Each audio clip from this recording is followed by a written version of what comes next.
अस्सलाम वालेकुम। वालेकुम अस्सलाम। क्या हाल क्या है? हाल? बिल्कुल ठीक, आप कैसी हैं? अल्हम्दुलिल्लाह। आज की टॉक के लिए इतने अल्हम्दुलिल्लाह। लोग वेट कर रहे हैं। माशाल्लाह, पीपल आर हाँ, सो एक्साइटेड। मेरी इवन स्कूल की मदर्स सब हमारी फेवरेट पर्सन आ रही हैं। आप तो हैं ही फेवरेट, मगर you know how much they love you. तो आपको पता चल गया when you came to school. आज मेरी फेवरेट पर्सन भी आ रही है ना, she is my favourite person also. Yeah and absolutely. I've heard that दो बड़े हंसमुख लोग आज जब स्क्रीन पे बैठेंगे तो हमारे ये दुखने वाले हंस हंस के। हाँ, हमने बस बहुत आप हंसा। दुआ करें कि हम दोनों हाँ काबू में रहें, क्योंकि हम तो वरना हंस हंस के और किलकारियां मार मार के ही चले जाएंगे यहाँ से 1 घंटा। माशाल्लाह माशाल्लाह, ऐसे लोग हमेशा हर चीज में हाँ, खुशी तलाश करते हैं ना। पॉजिटिव हाँ। लोग होते हैं ना, पॉजिटिविटी बिखेरते हैं हर वक्त। नादिया इन और आज पर्टिकुलर, आई थिंक आज मेरा इंटरनेट शी बिल्कुल सही नहीं है, तो अगर इफ आई कीप गोइंग तो you will have to manage it. I'll have to manage it. Okay, no worries. हम आज नादिया से बात कर रहे हैं, नादिया जमील से। जी और आज हम बात करें क्योंकि सबीना जी, वी थॉट के ब्रेस्ट कैंसर अवेयरनेस मंथ भी है, अक्टूबर। जी जी। और फिर मेंटल हेल्थ के बारे में हम बात कर रहे हैं, मेंटल हेल्थ रिलेटेड टॉक्स हैं। और मुझे लगता है कि इन दोनों ही मामलात में नादिया से बात करना बड़ा मुफीद भी होगा, ज़रूरी भी है और जी मज़ेदार भी रहेगा। ये दोनों बातें ऐसी हैं जो बहुत संजीदा हैं, तकलीफ़देह भी हैं, लेकिन जो लोग इनसे जूझ रहे होते हैं, जो लोग इनसे मुकाबला कर रहे होते हैं, उनके माइंडसेट्स से बहुत फ़र्क पड़ता है। And I think every time I look at Nadia, I am like yes, yes. और मैं हमेशा सोचती थी कि खैर वो आएगी तो भी उससे बात करेंगे। Nado is a very sort of happy go lucky person. वो जिंदगी मस्त जीती है, एंड तो मैं हमेशा एंड तकलीफ नहीं नादिया को पसंद। तो मैं हमेशा ही सोचती थी कि क्या और कैसे she would deal with it, and she has amazed me beyond words. Not that I had ever doubted कि मुझे उसकी हिम्मत और ताकत पे कभी कोई डाउट नहीं था। उसको गिराना, उसको हराना इतना आसान नहीं है, but she has just amazed me beyond words. And मुझे सबसे ज्यादा खुशी इस बात की है कि nothing happened to that laughter, that beautiful loud laughter is like it always was. And I think that's वो मुझे बड़ा तकवीत देता है कि okay, Nado is here, you know. So आज हम I'm उससे getting बात very करेंगे curious. और I'm getting curious to meet her and get to know her yeah, better. Can't wait to yeah. have her in Karachi so that we can take her to our school. To school, yes, she will love And it.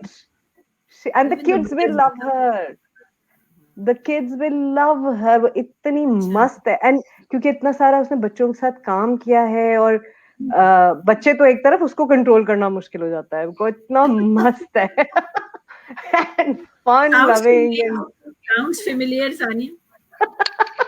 उपसी। हाँ, तो हम आपको हाँ एक जैसे लगेंगे जब हम मिलेंगे तो चलो, that's nice. That's nice. बस हाँ, आज ये आई ये मंथ, हाँ, हमारी फर्स्ट लेडी भी मिसेस समीना अलवी ने भी कैंपेन लिया हुआ है ब्रेस्ट कैंसर अवेयरनेस का।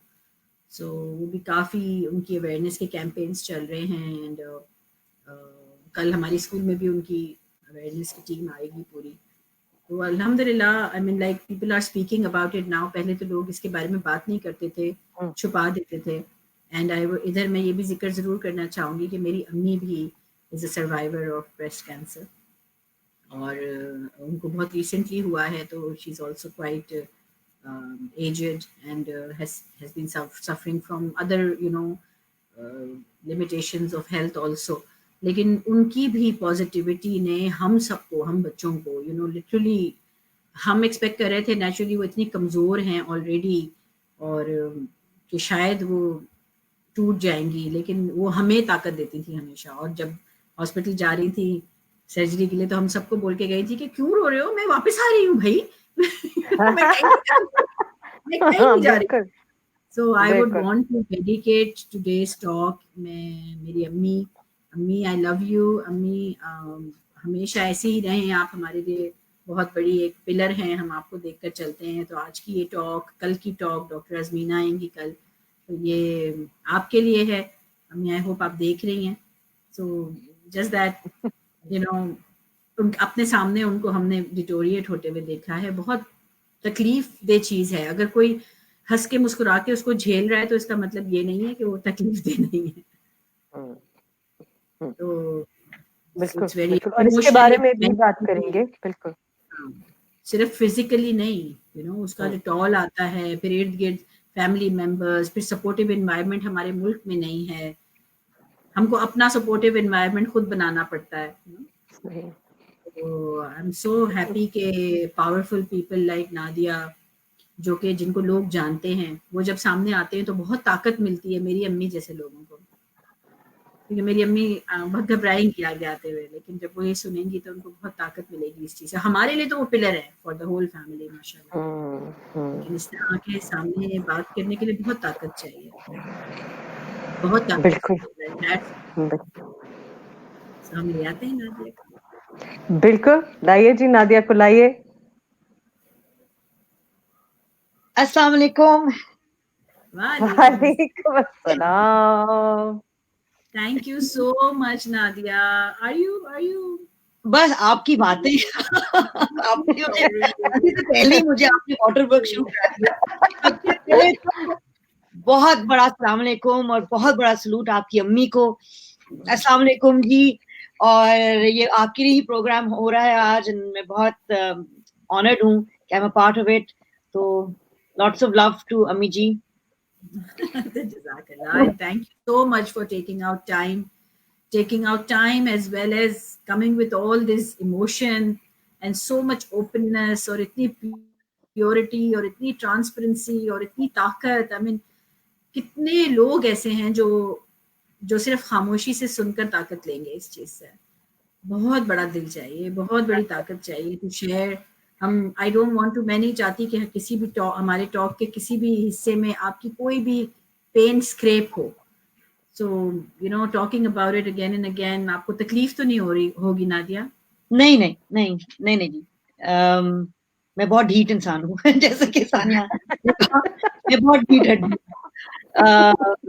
बिल्कुल नादिया, सानिया हमेशा she speaks of you like like you're as if you're a reflection of each other या आईना। मेरे बाल भी सानिया जैसे थे और लेकिन फिर होंगे इंशाल्लाह। लेकिन मैं आपको बताती जाऊं, सानिया की मैं बहुत बड़ी फैन थी और हमारी मुलाकात नहीं हुई भी थी, और मैं बहुत बड़ी फैन थी सानिया सईद। तो महरीन जब्बार जो हमारी दोस्त हैं, उन्होंने मुझे कहा कि मैं सानिया से मिला दूं। मैं बावली से हो गई, मैंने कहा देखी और पूछ। तो एक दिन उसने कहा महरीन ने फोन उठा लेना, सानिया का फोन आएगा। तो उस वक्त मेरे ख्याल में मोबाइल फोन्स नहीं होते थे, वो लैंडलाइन पे मैं अपने मामू के घर ठहरी हुई थी कराची में, मामू के घर। तो लैंडलाइन पे आया फोन, तो मैंने हेलो किया, तुम्हें आवाज से पहचान गई। हेलो, नादिया बोल रही है। मैं तो पागल हो गई, मैं तो बिल्कुल सर पकड़ के सानिया सईद वो यूं ही हंसने लग गई। तो ये कहती हैं अच्छा बात की बातें बाद में होंगी, बताओ घर पे हो, पिक कर लूं, हमारी रिहर्सल हो रही है, चलो। मैंने कहा चले मुझे आप लेने आ जाए। मैंने कहा आप सानिया सईद को मिल रहे हैं तो बालों को तो ब्लो ड्राई कर लूं। मैं गई, मुझे याद है आधे बाल मेरे सीधे ब्लो ड्राई हुए हुए थे, आधे मेरे किंगरे हुए हुए थे जब आप पहुंच गई। और लिटरली, और मैं यूं थी, मैंने कहा लेकिन मेरा ब्लो ड्राई खत्म नहीं हुआ। ब्लो ड्राई छोड़ो, चलो चलो चलो चलो चलो। जल्दी में मैं गाड़ी में बैठी, तो गाड़ी में सामने एक शख्स बैठी हुई थी। मैं फैन होगा। मैं पीछे लेट गई और लेट के मैंने अपने पैर जो खिड़की के बाहर निकाल दिए, और बस फिर मैंने कहा कि अच्छा, सानिया का पता चला कि शद्दी, and it was not some, and बस that was my first meeting with Sania. और फिर हुआ ये, सानो और मेरी बहुत गहरी दोस्ती तो हुई, लेकिन जो रोल्स सानिया सईद वो धुतकार देती थी, यानी कि जो रोल सानिया को जाता था और सानिया कहती थी नहीं नहीं मैंने ये नहीं करना, नंबर 2 फिर वो मेरे पास आते थे वो रोल बकवास बात है ये, बिल्कुल। हमने इससे पहले सानिया से बात की थी लेकिन वो बिजी थी थोड़ी, मैंने कहा चलो शुक्र तो सानिया मेरी जरा आमदनी रही बहुत घर से बकवास ना दो। नहीं देखो बात दुर्रे शहवार जौन सा मैं बोलूं मैं बताती हूँ, सारे इसके पास गए हैं पहले रोज, और तो she has been a source of my income for many years. अब आप समझी मैं क्या कह रही थी कि संजीदा बात करना कितना मुश्किल काम है इस औरत से। संजीदा बातें करें अब शुरू, बिल्कुल शुरू हो जाए। सबीना जी हम नादिया से कुछ करें बातचीत। मेरा एक बहुत आवाज बहुत मेरे ख्याल में लीव द यू नो। हाँ बिल्कुल नहीं समझ में आ रहा क्या कह रही हैं सबीना जी। सबीना जी कह रही हैं कि हम बात कर लेते हैं क्योंकि उनका इंटरनेट का वो नहीं चल रहा, बिल्कुल सही है। अच्छा जी, तो ये तो हो गई हमारी फजूल बातें। अब करते हैं काम की बातें। चलो ये कितनी बकवास बातें तुमने याद रखी हुई है, ये कौन सी बात? मैंने तो बस क्या बातें याद रखी है, एक एक डांट, एक लेक्चर, एक हंसना, खिलखिला के गाने गाना। मुझे याद है हम लोग गाने कितने गाते थे। हाँ कितने गाने गाते थे नादो, वाकई हम बिल्कुल, कोई दूर से हमें देखता होगा तो समझता होगा कंप्लीटली क्रेजी। ये सोचते भी मेरी भी सुनने वाले भी क्या गुजर रही होगी है ना, हम अपना बिल्कुल। But how good it is to laugh and It is. have friends. It is. And this female camaraderie that I have now started talking about a lot. मैं बहुत बात करती हूँ उसके बारे में कि जो ख़वातीन की आपस में दोस्तियां हैं और जिस तरह ये एक दूसरे को नर्चर करती हैं, ये दोस्तियां जिस तरह, ये बॉन्ड्स जिस तरह नर्चर करते हैं, कितने ज्यादा इम्पोर्टेंट होते हैं। बहुत अहम। And contrary to this whole patriarchal narrative कि औरत की दुश्मन होती है, kind, you know, सबसे ज्यादा मुझे लगता है कि माशरे में औरतें ही औरतों को नर्चर करती हैं, बिल्कुल, उनको सपोर्ट करती हैं, औरत को समझ सकती है। हाँ बिल्कुल बिल्कुल। जैसे अगर हम तुम्हारी जर्नी की बात करें, इन पर्टिकुलर ब्रेस्ट कैंसर की जर्नी की बात करें, तो जब तुम्हें पता चला कि यार ये आ गया है मेरे, ये एक्सरे में आया था, मेमोग्राम में आया था, और मैंने पता है मेरा डायग्नोसिस हुआ मार्च 31 को और जनवरी में मैंने अपना मेमोग्राम कराया था। मैं साल में पिछले 6-7 सालों से मैं हर साल अपना मेमोग्राम कराती हूँ। और ये लाहौर में एक क्लिनिक है, तनवीर अहमद मेडिकल सेंटर, जहां से मैंने बकायदा अपनी छाती का मुआयना करना सीखा, क्योंकि मुझे बहुत डर था कैंसर से, क्योंकि मेरी नानी, मेरे नाना दोनों की वफात कैंसर से हुई। उसके बाद मेरे अब्बू को 2-3 बार कैंसर हुआ, प्रोस्टेट कैंसर। तो ये मुझे मतलब आई वाज बाशऊर about it, I knew about it, I was aware of it, और इसलिए मैं अपने चेकअप्स बाकायदगी से कराती थी। और हर तीसरे चौथे महीने मैं अपनी छाती का मुआयना अपने हाथ से करती थी, जैसे मुझे सिखाया गया था। तो चूंकि मैं हर 3-4 महीने खुद मुआयना करती थी, तो जब मैं एक दिन मुआयना कर रही थी और मुझे गिल्टी महसूस हुई, तो मैंने फौरन पहचान लिया कि ये नई चीज, कोई वक्री चीज है, ये कोई निराली चीज है मेरे जिस्म में, ये मेरे जिस्म का हिस्सा नहीं है। और मैंने सबसे पहले अपनी सहेली को फोन किया, जो मेरी सबसे करीबी सहेली है यहाँ पे, और उसने भी यही मशवरा दिया, और मैंने भी सोचा कि फौरी तौर पे डॉक्टर को बताया जाए। डॉक्टर को जब मैंने फोन करके अपॉइंटमेंट ली, डॉक्टर के पास गई, तो जो मेरी डॉक्टर हैं उन्होंने भी कहा कि ये वाकई में कुछ मशकूक लग रहा है, ये बात मशकूक की लग रही है। तो उसने मुझे अस्पताल में अपॉइंटमेंट कराई और वहां मैं फिर गई, दोबारा मेरा मैमोग्राम हुआ। उस मैमोग्राम में कोई गिल्टी नहीं आई। 3 महीने पहले, मेरे डायग्नोसिस से 3-4 महीने पहले मेरी तायाजाद बहन को यही कैंसर डायग्नोज हुआ था। तो उसने मुझे खास तौर पे कहा था कि ना तो मैमोग्राम के अलावा अल्ट्रासाउंड जरूर करवाना। अल्ट्रासाउंड में फिर भी गिल्टी वाजे हुई और इतनी बड़ी थी, मतलब एक मटर से थोड़ी बड़ी थी। और फिर उसके बाद उन्होंने एक और तीसरा जब मैमोग्राम किया, मुझे हिला हुलू के जरा पोजीशन हील करके, उसमें फिर ये गिल्टी वाजे हुई। बस फिर उन्होंने बायोप्सी की, बायोप्सी में ये ग्रेड 3 ट्यूमर था, यानी कि बहुत तेजी से बढ़ रहा था।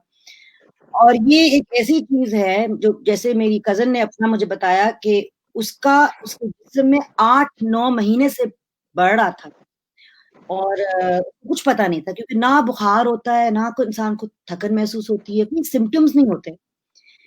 इसीलिए मुआयने करने इतने जरूरी हैं, क्योंकि ये अगर ना पकड़ा जाए तो फिर ये स्टेज 1 से स्टेज 2 तक पहुंच जाता है, स्टेज 2 से 3 तक और 3 से 4 तक। और पाकिस्तान में अभी हो ये रहा है कि ये स्टेज 3 और 4 में पकड़ा जा रहा है ज्यादातर, क्योंकि खवातीन अपना मुआयना नहीं करती और हम लोग औरों का इतना ख्याल रखती हैं, अपना नहीं रखती। और अपना ख्याल रखना अपनी ही जिम्मेदारी है, ये किसी और की जिम्मेदारी नहीं, ये कोई और नहीं रखेगा। तो ये मेरा है तमाम लेडीज को कि अपनी छाती का मुआयना जरूर किया करें, खासतौर पे अगर आप 30 से ऊपर हैं, 30 साल के ऊपर से ऊपर की हैं, बहुत अहम है, आपकी जान बच सकती है। बिल्कुल, मतलब ये तो बिल्कुल ही जिंदगी और मौत के बीच बस ये आपका अपनी जांच है जो आप अपनी खुद कर सकती हैं, जिसके लिए आपको कहीं जाने की जरूरत नहीं, किसी की हेल्प की जरूरत नहीं। अगर कोई खासतौर पे वो खवातीन जो दूर दराज इलाकों में रहती हैं, किसी लेडी हेल्थ वर्कर से भी आप ये सीख सकते हैं, जो करीबी इलाके की डॉक्टर हैं आप उनसे सीख सकते हैं, जिनके पास आप रेगुलरली जाते हैं।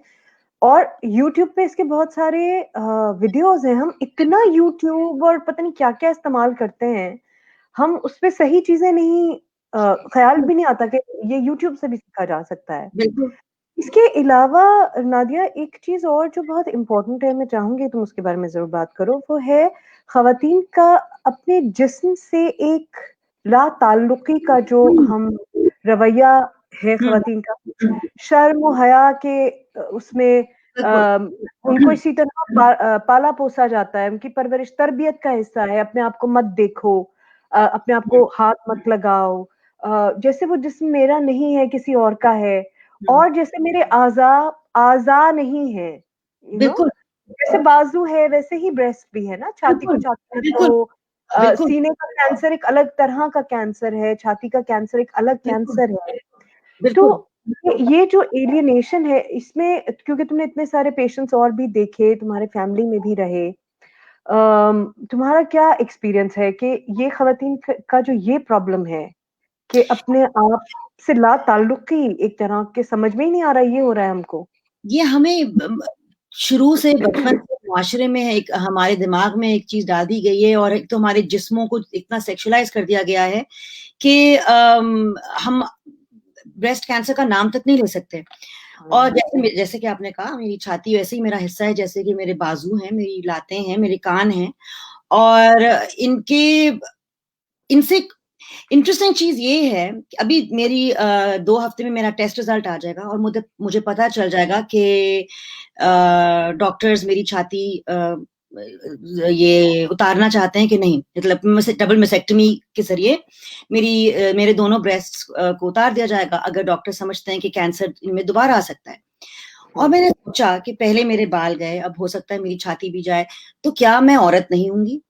मैं उतनी ही औरत होंगी, मैं उतनी ही नादिया जमील होंगी, मैं उतनी ही आप सबकी नादो होंगी। तो मतलब हमारी शनाख्त, हम अपनी शनाख्त जो है अपने जिस्म से, अपने बालों से और ऐसी चीजों से करना शुरू कर लेते हैं जो कि जरूरी नहीं है हमारे साथ रहें। माल की तरह ये भी किसी भी वक्त जा सकती हैं। तो जैसे कि आंख की बनाई हो, इससे मेरी शनाख्त नहीं है। मेरी जो अपनी शनाख्त है वो मेरे अमाल से है, मेरे काम से है, मैं क्या करती हूँ अपने लिए, मैं क्या करती हूँ अपने माहौल के लिए और औरों के लिए। तो ये एक बहुत ज़रूरी चीज़ है कि हम अपने जिस्म को एक तो अपनाएं कि ये हमारा जिस्म है, और इस जैसे कि लातें इस्तेमाल होती हैं, हमारी टांगें हैं, हमारी लातें हैं, इनके बगैर हम चल नहीं सकते। हमारी आंखें हैं, इनके बगैर बीनाई नहीं है। हमारे कान हैं, इनके बगैर हम सुन नहीं सकते। और हमारी छाती है, और इसकी भी एक चाइल्ड बर्थ के बाद जो औरतें ब्रेस्ट फीड करती हैं, इसकी भी एक ज़रूरत होती है। और कोई भी आपके जिस्म का हिस्सा जो है वो उससे आपकी शनाख्त नहीं है। आपकी शनाख्त आपके अंदर है और आपके अमाल से है। तो अपने आप के बारे में और अपने जिस्म के बारे में, या खास तौर पे जब जिस्म के बारे में, खास तौर पे क्योंकि बीमारी जिस्म को होती है, और जो जिस्म की बीमारी होती है उसका इलाज करने के लिए जिस्म की बात करना लाजमी है। अगर आप ब्रेस्ट कैंसर की बात नहीं करेंगे तो फिर ब्रेस्ट कैंसर का इलाज कैसे होगा? और ये एक ऐसी बीमारी है जिसका इलाज बहुत आसानी से हो सकता है अगर ये जल्दी पकड़ ली जाए। तो इसलिए जितनी जल्दी हम अपने लिए डॉक्टर्स, हम जैसा डॉक्टर होते हैं, डॉक्टर्स जिस्म की बात करते हैं, और तमाम डॉक्टर्स जो हैं जब पढ़ते हुए जिस्म के बारे में पढ़ते हैं, सीखते हैं, हम सब को अपने जिस्म का डॉक्टर बनना चाहिए और हमें पता होना चाहिए कि ये हमारा जिस्म है, ये इस तरह काम करता है, और ये गिल्टी हमारे जिस्म में अब आई है और ये गैर मामूली है, और जल्दी से मैं डॉक्टर के पास जाऊं ताकि जल्दी से इलाज हो सके। सिंपल। वरना बिला वजह हम अपने लिए ड्रामे क्रिएट करते हैं, चीजों को सेक्सुअलाइज करके, या ये जो शर्मो हया है इसको बीच में लाके इलाज की और बीमारी के बीच में शर्मो हया की क्या बात है? क्या है काम? बिल्कुल सही बात है। बीमारी है, इलाज है, बस। यही कह रहा है। वो बिल्कुल इत्तेफाक कर रहा है इस वक्त तुमसे। अच्छा, मुझे एक चीज बताओ कि जब जब ये सब प्रोसेस से तुम गुजर रही थी और तुम अस्पताल में थी और टेस्ट पे टेस्ट हो रहे थे, फिर जाहिर है इलाज का सिलसिला शुरू हुआ। तुम इंग्लिस्तान में हो, घर से दूर हो, अकेली हो, इस सारे प्रोसेस में, और यहाँ पे भी जो खवातीन अस्पतालों में जाती हैं, कुछ का तो माहौल बहुत सपोर्टिव है और वो उनको बहुत सपोर्ट करते हैं, वो बहुत खुशनसीब हैं। लेकिन कुछ ऐसी भी खवातीन हैं जो दूर दराज इलाकों से आती हैं, जैसे हम शौकत खानम में भी देखते थे कि उनकी फैमिली को या तो पूरा रिलोकेट होना पड़ता है, या फिर वो उनको वहां छोड़ के चले जाते हैं, फिर आते जाते रहते हैं और वो अकेली होती हैं इस पूरे प्रोसेस में। इसमें और ज़ाहिर है बीमारी है और खौफ भी होता है। वो उस खौफ के साथ कैसे डील किया तुमने? सबसे पहले तो मेरे ख्याल में आसानी ये रही, दो मेरे लिए तो दो आसानियां थी। पहले ये कि मेरा ईमान बहुत मजबूत है, तो जब ईमान मजबूत हो तो इंसान अपने आप को कभी अकेला नहीं महसूस करता, क्योंकि मुझे लगा कि मेरे साथ एक एनर्जी है, एक फोर्स है, अल्लाह ताला, जिसने मुझे रूई की तरह लपेट के ना अपने करीब रखा हुआ है। दूसरी चीज ये मुझे एहसास हुआ, अल्लाह ताला ने मुझे बहुत अच्छा दोस्त दिया है, खानों से भी अच्छा, अम्मी से भी अच्छा, बहुत ही अच्छा दोस्त। ये दोस्त मेरे साथ पैदा हुई थी, मेरे साथ मेरे दुख दर्द बर्दाश्त करती है, हंसती है, रोती है, और वही मेरे साथ जाएगी जब मैं फौत होंगी, और वो नादिया जमील है। उस दोस्त का मैंने कभी ख्याल नहीं रखा, मैंने हमेशा उसे नजरअंदाज किया है, और मुझे उसका एहसास हुआ कि ये मेरे साथ है, अल्लाह मेरे साथ है, नादिया जमील मेरे साथ है। उसके बाद दरख्त हैं, मैं इनसे ऑक्सीजन लेती हूँ, इनको मैं कार्बन डाइऑक्साइड देती हूँ, हमारा बड़ा एक मजबूत रिश्ता है। ये है, आबो हवा है, ये सब है। और एक और बहुत प्रैक्टिकल चीज, डॉक्टर्स और नर्सेस जो यहाँ की हैं, उनका रवैया बहुत बहुत प्यार का रवैया, बहुत प्यार से और बहुत संभाल के उन्होंने मेरी ट्रीटमेंट की।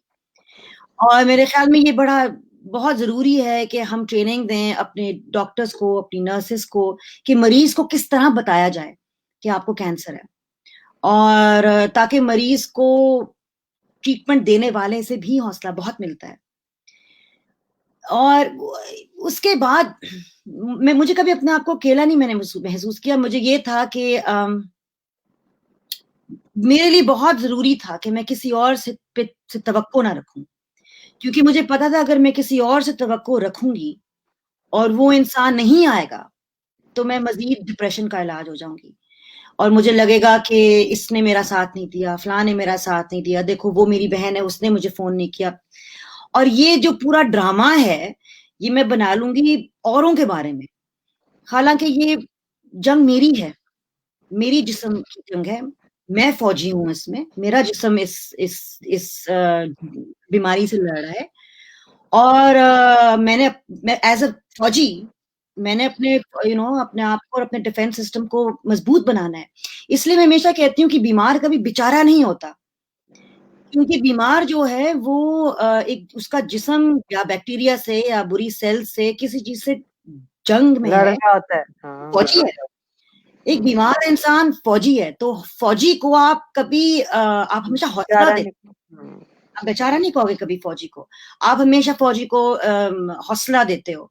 और फौज को किस तरह पंप अप किया जाता है उसी तरह मैंने अपने आप को पंप अप किया, क्योंकि ये उस वक्त और इस वक्त अभी भी मेरा जिस्म एक जंग में है। और या तो मैं हथियार बिल्कुल छोड़ दूं और कह दूं कि मैं बेचारी हूं, या मैं लड़ने के लिए फिर तैयार हूं और फिर लड़ूं, आखिरी दम तक लड़ूं। और ये भी देखूं कि इस बीमारी के अलावा भी जिंदगी है। और कैंसर के साथ खासतौर पे बहुत सारी बीमारियों की तरह कैंसर आपकी नफ्सियात को बहुत अटैक करती है। अफसुर्दगी, डिप्रेशन, आपके हार्मोन्स बहुत बदलते हैं। और डिप्रेशन खुद अपने आप में एक बहुत बड़ी बीमारी है और जिससे आपने डट के लड़ना है और निकलना है। और ये एक ऐसी चीज है कि मैं पहले इंतजार करती थी कि मेरा दिल चाहेगा तो मैं बाहर जाऊंगी, मेरा दिल चाहेगा तो मैं वॉक करूंगी या दरख्त को जाके हाथ लगाऊंगी। फिर मैंने सीखा दिल का चाहना बाद में आ जाएगा, मैं करूं, मैं उठ के करूं, दिल चाहे ना चाहे मुझे हरकत में होना चाहिए और मेरी हरकत के बाद मेरे खुद जज्बात भी हरकत में आ जाएंगे। तो ये जो चॉइस है ना, ये बहुत पावरफुल हथियार है हमारे हाथ में और इसको हमने बड़े होशियारी से इस्तेमाल करना है। तो you can't choose your circumstance को मैं नहीं चूज कर सकती, कैंसर हो गया, बाल झड़ गए, लेकिन मेरा जो रिस्पॉन्स है वो मेरे हाथ में है, वो इख्तियार मेरे पास है।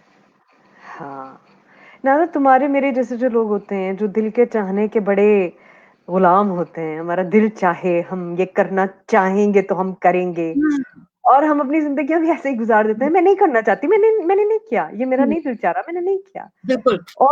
और हम और तुम खास तौर पे, मैं तो फिर भी थोड़ा मजदूर टाइप इंसान हूँ, मगर तुमने पेन से दूर रहने के लिए बड़ी लड़ाई लड़ी कि मैं तकलीफ में नहीं अपने आप को डालना चाहती। और तुम कहती थी कि क्यों अपने आप को तकलीफ में डालूं, मैं क्या जरूरत है अपने आप को तकलीफ में, है ना। मगर जब ये, इसलिए मैं ये जानना चाहती हूँ कि जब ऐसा एक शख्स जिसने कॉन्शियसली अपने आप को तकलीफ से दूर रखा और कामयाब भी रहा उसमें किसी हद तक, वो जब एक ऐसी सिचुएशन में आता है, प्रोटेक्टेड भी है, और प्रोटेक्टेड से मेरी मुराद सिर्फ ये नहीं है कि एक खास तरह के बैकग्राउंड से आने वाला शख्स। हमारे घर में, हमारे घरों की जो खवातीन हैं, जैसे जो दोस्त इस वक्त हमें देख रहे हैं, वो सब बहुत प्रोटेक्टेड एनवायरनमेंट से आए हैं ना। पहले वालिदैन ने प्रोटेक्ट किया, भाई बहनों ने प्रोटेक्ट किया, फिर बच्चे प्रोटेक्ट करते हैं। जब वो इस सिचुएशन में आते हैं, वो अपने आप को कैसे मेंटली तैयार करें इसके लिए? मेरे ख्याल में और मेरे लिए, क्योंकि मैं बिल्कुल इतनी बिगड़ी हुई थी और रही हूँ, इतनी बिगड़ी भी रही हूँ कि मैं अपने दोस्तों ने मुझे बिगाड़ा है, अम्मा अब्बा ने मुझे बिगाड़ा, भाई बहनों ने बिगाड़ा, शौहर ने बिगाड़ा, बेटों ने बिगाड़ा, बेटों ने कम बिगाड़ा, बाय द वे, बेटों को मैंने बिगाड़ा। बेटे जो हैं वो छोटे नन्हे मुन्ने नवाब हैं, नहीं, बेटों ने मेरा बहुत ख्याल रखा, बहुत ख्याल नहीं, रखा। छोटा तो बहुत भाई। बहुत बहुत बड़ा था नहीं, बड़ा पाकिस्तान आ गया था, हाँ। लेकिन छोटा मेरे साथ था। लेकिन जब मैंने फैसला किया कि मैं अपने बच्चों को इंडिपेंडेंट देखना चाहती हूँ, मैं नहीं चाहती कि वो मेरी तरह औरों पे भरोसा रखें, उनका कोई और ख्याल रखे। तो 4-5 साल पहले मैं यहाँ कैम्ब्रिज उठ के अकेले आ गई और मैंने फैसला किया मैं यहाँ अकेले रहूंगी, बच्चों की तालीम बेहतर होएगी, मेरा इलाज भी बेहतर होगा। और मुझे सबने कहा तुम कैसे करोगी अकेले, तुम कैसे करोगी, वहां पे कोई होगा भी नहीं, घर में मदद करने के लिए कोई नहीं होगा, खाना बनाने के लिए, सफाई के लिए। और जैसे कि आपने कहा कि जब हम लोग अपना दिमाग तय कर लेते हैं कि मैंने ये चीज करनी है तो फिर करनी है। तो मैं यहाँ आई और मेरे लिए कोई मुश्किल नहीं था। मेरी उस वक्त मैं सेहतमंद थी, बच्चों का ख्याल रखना, घर गृहस्थी करना, घर का ख्याल रखना, ये मैंने नहीं खिड़की में बैठ सोचा। के अपने दरख्तों को देखना। बिल्कुल। और अब जाहिर बात है, मम्मी भी वहां से अली से आ रही थी। हाँ। ये मैंने नहीं सोचा कि 3-4 चीजें हो जाएंगी। एक तो ये कि आमदनी में रुकावट हो जाएगी, कोविड का जमाना है, अली का बिजनेस में फर्क पड़ जाएगा, आमदनी बहुत ठप हो जाएगी हम सबकी, ऊपर से कोविड आ जाएगा और कोविड में सब कुछ के बीच में कैंसर हो जाएगा और कैंसर में मैं अकेली होंगी। ये तो मेरी वहम गुमा में नहीं था, अगर कैंसर होगा भी तो सब मेरा ख्याल रखेंगे। तो एक तरह से मुझे याद है, ये तो काफी मुझे काफी हंसी इस बात पे कि लड़की तुझे ऐसा जाने सिखाया है कि अच्छा तू वही ड्रामे करेगी जो तुझे चाहता है, तेरी मर्जी से ड्रामे करेगी, तुझे बड़ा फख्र है कि तेरे पेट में रोटी आ रही है मुफ्त की, तुझे बड़ा फख्र है। अच्छा मैं दिखाता हूँ। हाँ? तो मैंने और ये चीज मैंने महसूस की और मुझे इस बात का बड़ा फख्र रहा कि उसने मुझे इस काबिल समझा कि मैं तेरे पे ये सब कुछ लाऊंगा और तुझे यकीन करना पड़ेगा कि तू बर्दाश्त भी करेगी और मुस्कुरा के बर्दाश्त करेगी। तो ये मुझे बड़ा फख्र महसूस हुआ कि अल्लाह ने इतना एतबार किया मेरे पे कि तू ये कर सकती है। And that's what I felt. I kept feeling के कुछ भी जिंदगी में आए, कोई भी मरहला आए, सामना उसका करना पड़ेगा। तो अब मेरा फैसला है कि मैं कुड़ कुड़ के सामना करूंगी या मैं अब मैं हमेशा खुश नहीं होती, ये नहीं कि मेरी बतीसी निकली भी होती है। मैं शदीद डिप्रेशन में रही हूँ, मुझे अभी भी कभी कभार, ये नहीं कि मैं अफसुर्दा हो जाती हूँ, लेकिन बहुत थोड़ी देर के लिए, क्योंकि ग्रैटिट्यूड और शुक्र जो है ना, जब आपको मौत सामने नजर आ रही होती है तो आप जल्दी से फैसला कर लेते हो कि यार मैंने ये 2 दिन रहते हैं जिंदगी के, मैंने ट्वीटी पैं करते नहीं गुजारनी। और शुक्र अल्हम्दुलिल्लाह, शुक्र अल्हम्दुलिल्लाह, शुक्र अल्हम्दुलिल्लाह। मैं जाती थी उस अस्पताल में, अकेली जाती थी। पहली बार मैं गई, मैं धाड़े मार मार के, डर के मारे, क्योंकि मुझे पता था कीमोथेरेपी से क्या होना है, मेरे बाल झड़ने, मेरे नाखून निकलने, मुझे मुंह में अल्सर्स निकलने हैं। मुझे ये नहीं पता था कि मुझे सेप्सिस हो जाएगा और मैं 2 हफ्ते के लिए मैं कोमे में चली जाऊंगी और सब कुछ हो, ये तो पता भी नहीं था। लेकिन जो मुझे पता था उससे भी मुझे बड़ा डर लग रहा था। लेकिन जब मैंने देखा कि मेरी एक तरफ एक 90 साल की खातून अकेले बस में बैठ के आई है अपनी कीमोथेरेपी के लिए और अकेले वापस जाएंगी कोविड के जमाने में, और मेरी दूसरी तरफ एक बच्चा जो अपने अब्बू के साथ आता था, छोटा सा, और वो बस अपने फोन पे कार्टून्स देखता था, उसको कीमोथेरेपी होती थी, कमजोर से कमजोर वो होता जाता था, लेकिन छोटी छोटी चीजों में वो खुशियां ढूंढता था। तो जब मेरे आए बाएं इतने बड़े उस्ताद बैठे थे तो मुझे एहसास हुआ कि यार शुक्र अल्हम्दुलिल्लाह हर हाल में। और ये पता है, तकलीफ जो होती है ना सानो, ये कमाल का उस्ताद है, ये बहुत ही मजेदार किस्म का उस्ताद है। और अगर आप इसको उस्ताद मानो और पहचानो तो आगे निकल जाओगे जिंदगी में। और अगर आप तकलीफ से लड़ो, घबराओ, डरो, फिर डूब जाओगे, क्योंकि जब लहरें तेज होती हैं तो लहरों से लड़ा नहीं जाता, उनको ऊपर से गुजरने दो। ये कुछ सीखा है मैंने। और सबसे बड़ी बात, आप तो मुझे बचपन से जानती हो, मैं तूफानी समुद्र की तरह थी, और अभी भी कभी कभार होती हूँ, ये नहीं कि नहीं हूँ, लेकिन मैंने ये सीखा है कि तूफानी समुद्र के अंदर आपको कुछ नजर नहीं आता। जब समुद्र बिल्कुल ठहराव में हो, जब पानी ठहराव में हो, तब आपको समुद्र के अंदर मछलियां, कॉरल्स, वो खूबसूरती जो है वो नजर आती है। इंसान का भी यही हाल है, जब इंसान में वलवला हो और जिस तरह की मैं हमेशा थी, तो मैं अपने आप को देख ही नहीं सकती। जब मेरे में थोड़ा ठहराव आया, और इस बीमारी ने मुझे बहुत ठहराव दिया है, तब मैंने अपने अंदर झांक के अच्छी अच्छी चीजें देखी।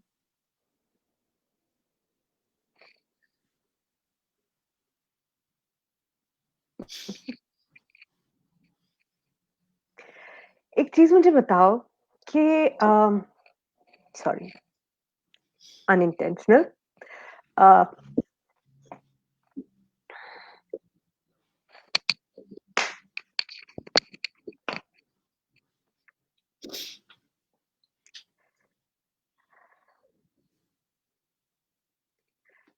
ऐसी बातों पे हमें जप्फी डालने की आदत है, बट अभी तो कोविड में तो मैं जप्फी भी नहीं डाल सकती, मैं पास भी होती तो। एनीवेज,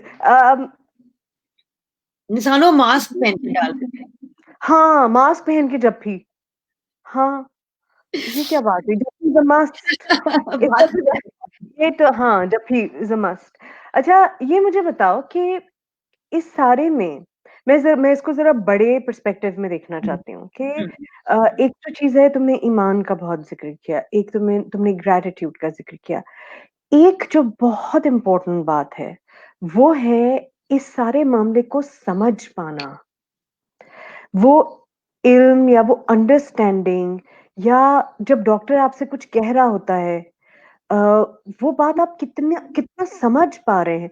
जैसे मैं एक एग्जांपल दूं, अम्मी पिछले दिनों अम्मी के काफी टेस्ट हो रहे थे और अम्मी काफी बीमार थी, तो मैं नोटिस कर रही थी कि डॉक्टर्स जब बात कर रहे थे पेशेंट्स के साथ, तो उनको समझ में ही नहीं आ रहा था कि वो क्या, डॉक्टर कह क्या रहा है, और वो खौफ को मल्टीप्लाई कर रहा था। एक खातून थी जो केपीके से आई हुई थी और उनके पिट्यूटरी ग्लैंड के ऊपर एक ट्यूमर था, और वो उर्दू भी नहीं बोल सकती थी, और उनका जब भी एमआरआई होता था उनको डांट पड़ती थी, क्योंकि वो कुछ समझाने की कोशिश कर रही होती थी, वो उनको नहीं समझ में आता था, डॉक्टर जो कहती थी वो उनको समझ में नहीं आता था, और उनके पूरे चेहरे पे जो खौफ लिखा था, उनको कुछ समझ नहीं आ रहा था कि क्या हो रहा है मेरे साथ। तो और ये मैं एक बड़ी बुनियादी बात की तरफ इशारा करना चाहती हूँ कि जब हम कहते हैं कि नहीं नहीं पढ़ने की जरूरत ही नहीं होती किसी को, ये करेंगी क्या पढ़ के, इनको, इतनी सिंपल सी बात है कि अगर मुझे अपनी अम्मी को डॉक्टर के पास भी लेके जाना है और मुझे समझ में नहीं आ रहा कि डॉक्टर क्या कह रहा है, या अपने बच्चे को डॉक्टर के पास लेके जाना है, अब्बू को डॉक्टर के पास लेके जाना है और समझ में नहीं आ रहा कि डॉक्टर क्या कह रहा है, तुम्हारे ख्याल में ये इस पूरे मामले में कितनी इम्पोर्टेंट बात थी कि तुमको समझ में आ रहा था कि डॉक्टर क्या कह रहा है? एक तो जैसे कि मैं आपको बताया, जब मैं पहली बार गई कीमो के लिए, मैं बहुत रो रही थी और मैं बहुत खौफज़दा थी। मेरे अंदर एक पैनिक था। मैं नहीं बीमार होना चाहती थी। मैं नहीं चाहती थी कि मुझे तकलीफ का इतना सामना करना पड़े। मैं नहीं चाहती थी कि मेरे बाल झड़ें, मैं नहीं चाहती थी, और मुझे बहुत सारी चीज़ें समझ में नहीं आती थी। यहाँ पे ऐसे नहीं होता कि आप फ़ोन करो और डॉक्टर आपको मिल जाता है। यहाँ पे आपको अपॉइंटमेंट लेनी पड़ती है और कभी-कभार महीना, डेढ़ महीना इंतज़ार करना पड़ता है। तो मेरे लिए बड़ा ज़रूरी था जब डॉक्टर मेरे सामने बैठा हो, वो कहता था मुझे डॉक्टर कि जितने सवाल पूछने हैं पूछो, और मैं बहुत सवाल पूछती थी, और वो बड़े साबिर अंदाज़ में और साबिर रवैये से, बड़े सब्र से मुझे ड्राइंग्स बना-बना के समझाते थे डॉक्टर लोग। और उसके बाद उन्होंने मुझे एक ईमेल दिया, जो कि नर्स का ईमेल था। उस नर्स को मैं जब मर्ज़ी ईमेल कर सकती थी। उसके बाद एक हॉटलाइन थी जो 24 घंटे, अगर खुदा ना खास्ता कुछ भी हो जाए मुझे, उस हॉटलाइन पे मैं फ़ोन कर सकती थी या मेरे साथ जो हो वो फ़ोन कर सकता था। वो कैंसर की खास हॉटलाइन थी। अगर मुझे डिप्रेशन महसूस हो रही है या अफ़सुर्दगी महसूस हो रही है, एक और फ़ोन कॉल मैं कर सकती थी, खास तौर पे 24 घंटे सिर्फ़ डिप्रेशन या अफ़सुर्दगी के। उसके बाद मैंने पाया कि हम आपको विग डोनेट करना चाहते हैं, जो नेशनल हेल्थ स्टाफ है आपको विग डोनेट करना चाहता है। इतना जब उन्होंने मेरा ख़्याल रखा, तो आहिस्ता से खुद ही मेरे अंदर वो जो परेशानी थी, पैनिक था, खौफ था, वो खुद ही आहिस्ता होता गया। क्योंकि ये जो सिस्टम है यहाँ का, ये अपनी शहरियों को ख़ास तौर पे जो नेशनल हेल्थ सिस्टम है यहाँ का, जो यहाँ का हेल्थ सिस्टम है, ये अपने शहरियों को ख़ास तौर पे जब वो बीमार हों, उनका ख़्याल रखना चाहता है, सिस्टम ख़्याल रखना चाहता है। तो इसका मतलब है हुकूमत जिस मर्ज़ी पार्टी की हो, ये सिस्टम एक बना हुआ है और ये सिस्टम जारी रहेगा और ये सिस्टम शहरियों का ख़्याल रखना चाहता है, वो किसी भी तबके से हों, वो इंग्लिश बोल सकते हों, ना बोल सकते हों। और ये बहुत बहुत बड़ा सपोर्ट था मेरे लिए, बहुत हौसला मिला मुझे इससे और ये बहुत ज़रूरी है और इसी की वजह से वो खातून जो आती थीं 90 साल की, अकेले अपने कैंसर की वो जंग कर रही थीं। मुझसे गपशप लगाती थीं, घर जाती कहती थी मैं इतनी अकेली होती हूँ, मैं कभी-कभी जाके ना अपनी केतली से बातें करती हूँ। बड़ी हँस के, मुस्कुरा के मुझे बता रही थी इंग्लिश में कि I speak to my kettle all the time, my kettle is my best friend.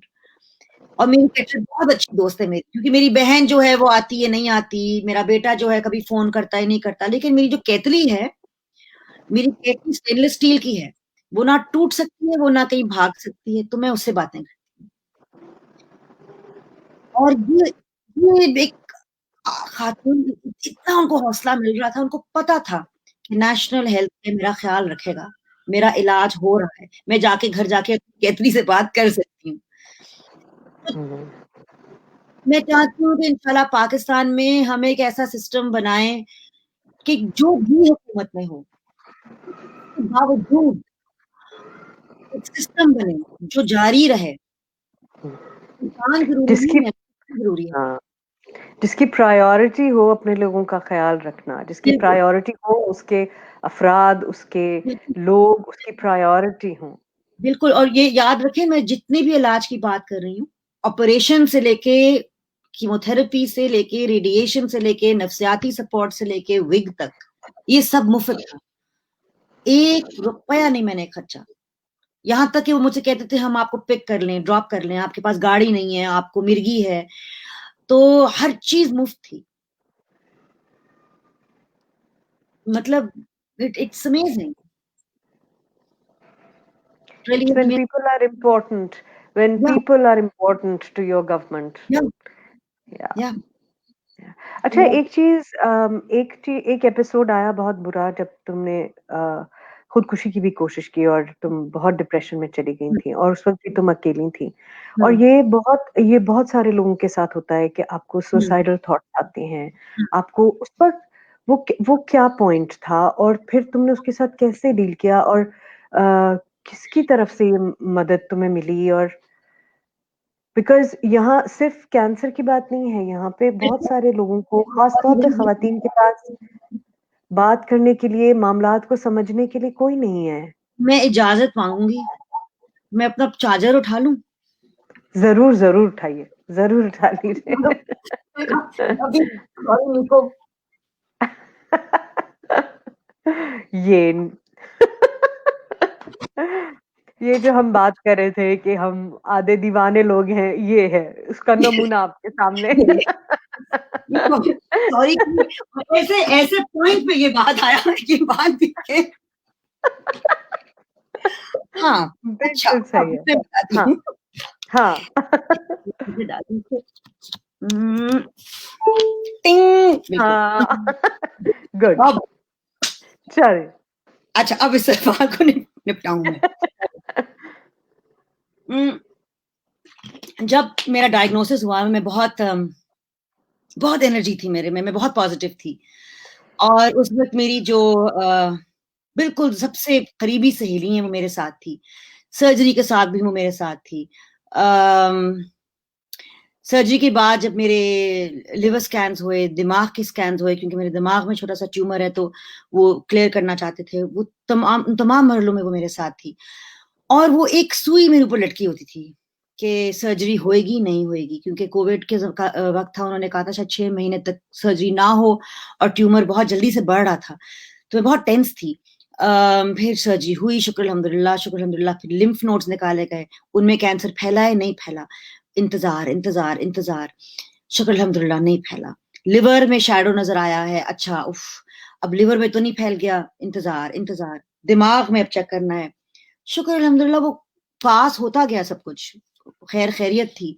लेकिन वो जो इंतज़ार था उसमें मैं पैनिक होती गई। वो मेरे अंदर एक पैनिक बढ़ता गया। और एक ऐसा वक़्त आया, मेरी मेरी सहेली जो है, उसकी अपनी वालिदा कैंसर से फ़ौत हुई थीं 8 साल पहले, और वो अस्पतालों में चक्कर लगा-लगा के थक गईं, और उन्होंने कहा देखो अब मैं नहीं आ सकती। और वो चली गई। और मैं और छोटू अकेले थे। और मैं इतना ज़्यादा उन पे मुझे एहसास नहीं था कि मैं कितना ज़्यादा उस पे डिपेंड कर रही हूँ। उस पे इतना ज़्यादा डिपेंड कर रही हूँ कि जब वो जाएगी, तो मैं टूट जाऊँगी। और मुझे ऐसे लगा कि जिस तरह के मेरे बचपन से लेके अब तक जितने भी ख़ौफ़ हैं, क्योंकि मैं बचपन में भी अब्यूज़ हुई थी, और मुझे बहुत बुरे-बुरे ख्वाब आते थे उस वक़्त के। जितने भी वो बुरे वक़्त मेरे पे गुज़रे ना, वो एक ट्रेन की तरह सारी बुरी यादें बचपन से लेके कैंसर के वक़्त तक की, और उस वक़्त तक की जब वो गई, वो तमाम चीज़ें हिट करने लग गई मुझ पे, एक के बाद दूसरी, और मुझे लगा कि भई मैं नहीं कर सकती। ये ज़िंदगी बहुत मुश्किल चीज़ है, ये एक बहुत तकलीफ़देह चीज़ है। मेरे में नहीं है हिम्मत, मेरे में नहीं है हौसला, मैं बहुत ही कमज़ोर इंसान हूँ, और बस मेरी बस हो गई है। और अक्सर ये पहले भी मुझे फ़ीलिंग होती है, हुई है मुझे पहले भी फ़ीलिंग, लेकिन हमेशा मुझे मेरे बच्चों के ख़्याल ने, मेरे 2 जो राक़े वली हैं और मेरे 2 जो साबिर और आज़ाद हैं, ये चारों का उम, ये टोटली मुझ पे डिपेंड करते हैं। और इनके चेहरे मेरे सामने आ जाते थे और मैं हमेशा रुक जाती थी। कुछ नहीं, मुझे फ़र्क नहीं पड़ा। मैंने कहा मैं माँ बनने के लिए भी मैं इस काबिल हूँ ही नहीं कि मैं माँ भी नहीं बन सकती। मैं कुछ नहीं हूँ, मैं हैंडल ही नहीं कर सकती, और मैंने ओवरडोज़ ले लिया दवाइयों का। मैं बहुत रो रही थी दवाइयाँ उस वक़्त खाते हुए, और मैं बस मेरे दिमाग में ये नहीं था, मौत नहीं थी मेरे दिमाग में। मैं बहुत थक चुकी थी, बहुत थकन थी मेरे अंदर। मैं ज़िंदगी से बिल्कुल थक चुकी थी, और मैं रो रही थी, और मेरा जो छोटू है, वो कमरे में आया भागता हुआ, और उसने मेरे हाथ से वो दवाइयाँ छीनी। वो मुझे बताता है कि माँ, मैंने आपके हाथ से वो दवाइयाँ छीनी और आप लिपट-लिपट के मुझसे वापस छीनने की कोशिश कर रही थी। उसने एम्बुलेंस बुलाई। वो कहता है जब एम्बुलेंस आई है तब भी आप दवाइयाँ खाने की कोशिश कर रही थी, और आप बिल्कुल निढाल थी, बेहोश थी। फिर वो आप बेहोश हो गई, वो आपको ले गए। जो भी उन्होंने मेरा पेट पंप किया, जो भी किया, फिर मुझे वापस छोड़ा उस बच्चे के पास। वो बच्चा मैं कहता है आप रो-रो के मुझसे दवाई माँगती थी कि मुझे नींद की दवाई दो, मैं नहीं सो सकती, मैं नहीं सो सकती। और मैं आपको 1 गोली देता था, फिर 2 गोली देता था। एक बार इसने मुझे 3 गोलियाँ दी। एक बार मुझे खुद अपने सरहाने एक छोटी-सी नींद की गोली नज़र आई, और मैंने वो उठा के लेने की कोशिश की। वो बच्चा चील की तरह मुझे देखता था। उसने वो गोली मेरे हाथ से छीनी और रोया कि माँ नहीं लेनी आपने गोली। मैंने कहा आप खुद तो मुझे 3-3 दे रहे हो। कहता है माँ, मैं आपको विटामिन की गोलियाँ दे रहा हूँ। मैंने आपको एक भी नहीं दी, मैं झूठ बोल रहा था, वो विटामिन की गोलियाँ थी। आपको नहीं ज़रूरत गोलियों की। उस वक़्त मुझे एहसास हुआ कि तौबा इस्तग़फ़ार, मैं अपनी औलाद पे मैं इतना बोझ बन रही हूँ उस बच्चे पे। और उस वक़्त मेरे साथ कोई नहीं था मेंटल हेल्थ क्राइसिस टीम है गवर्नमेंट की, वो रोजाना मुझे फोन करती थी 2 बार। वो रोजाना शाम को एक चक्कर लगाती थी देखने के लिए कि मैं ठीक हूँ, वली ठीक है, और दवाइयाँ मुझे खुद देती थी अपने हाथ से, कोविड के ज़माने में।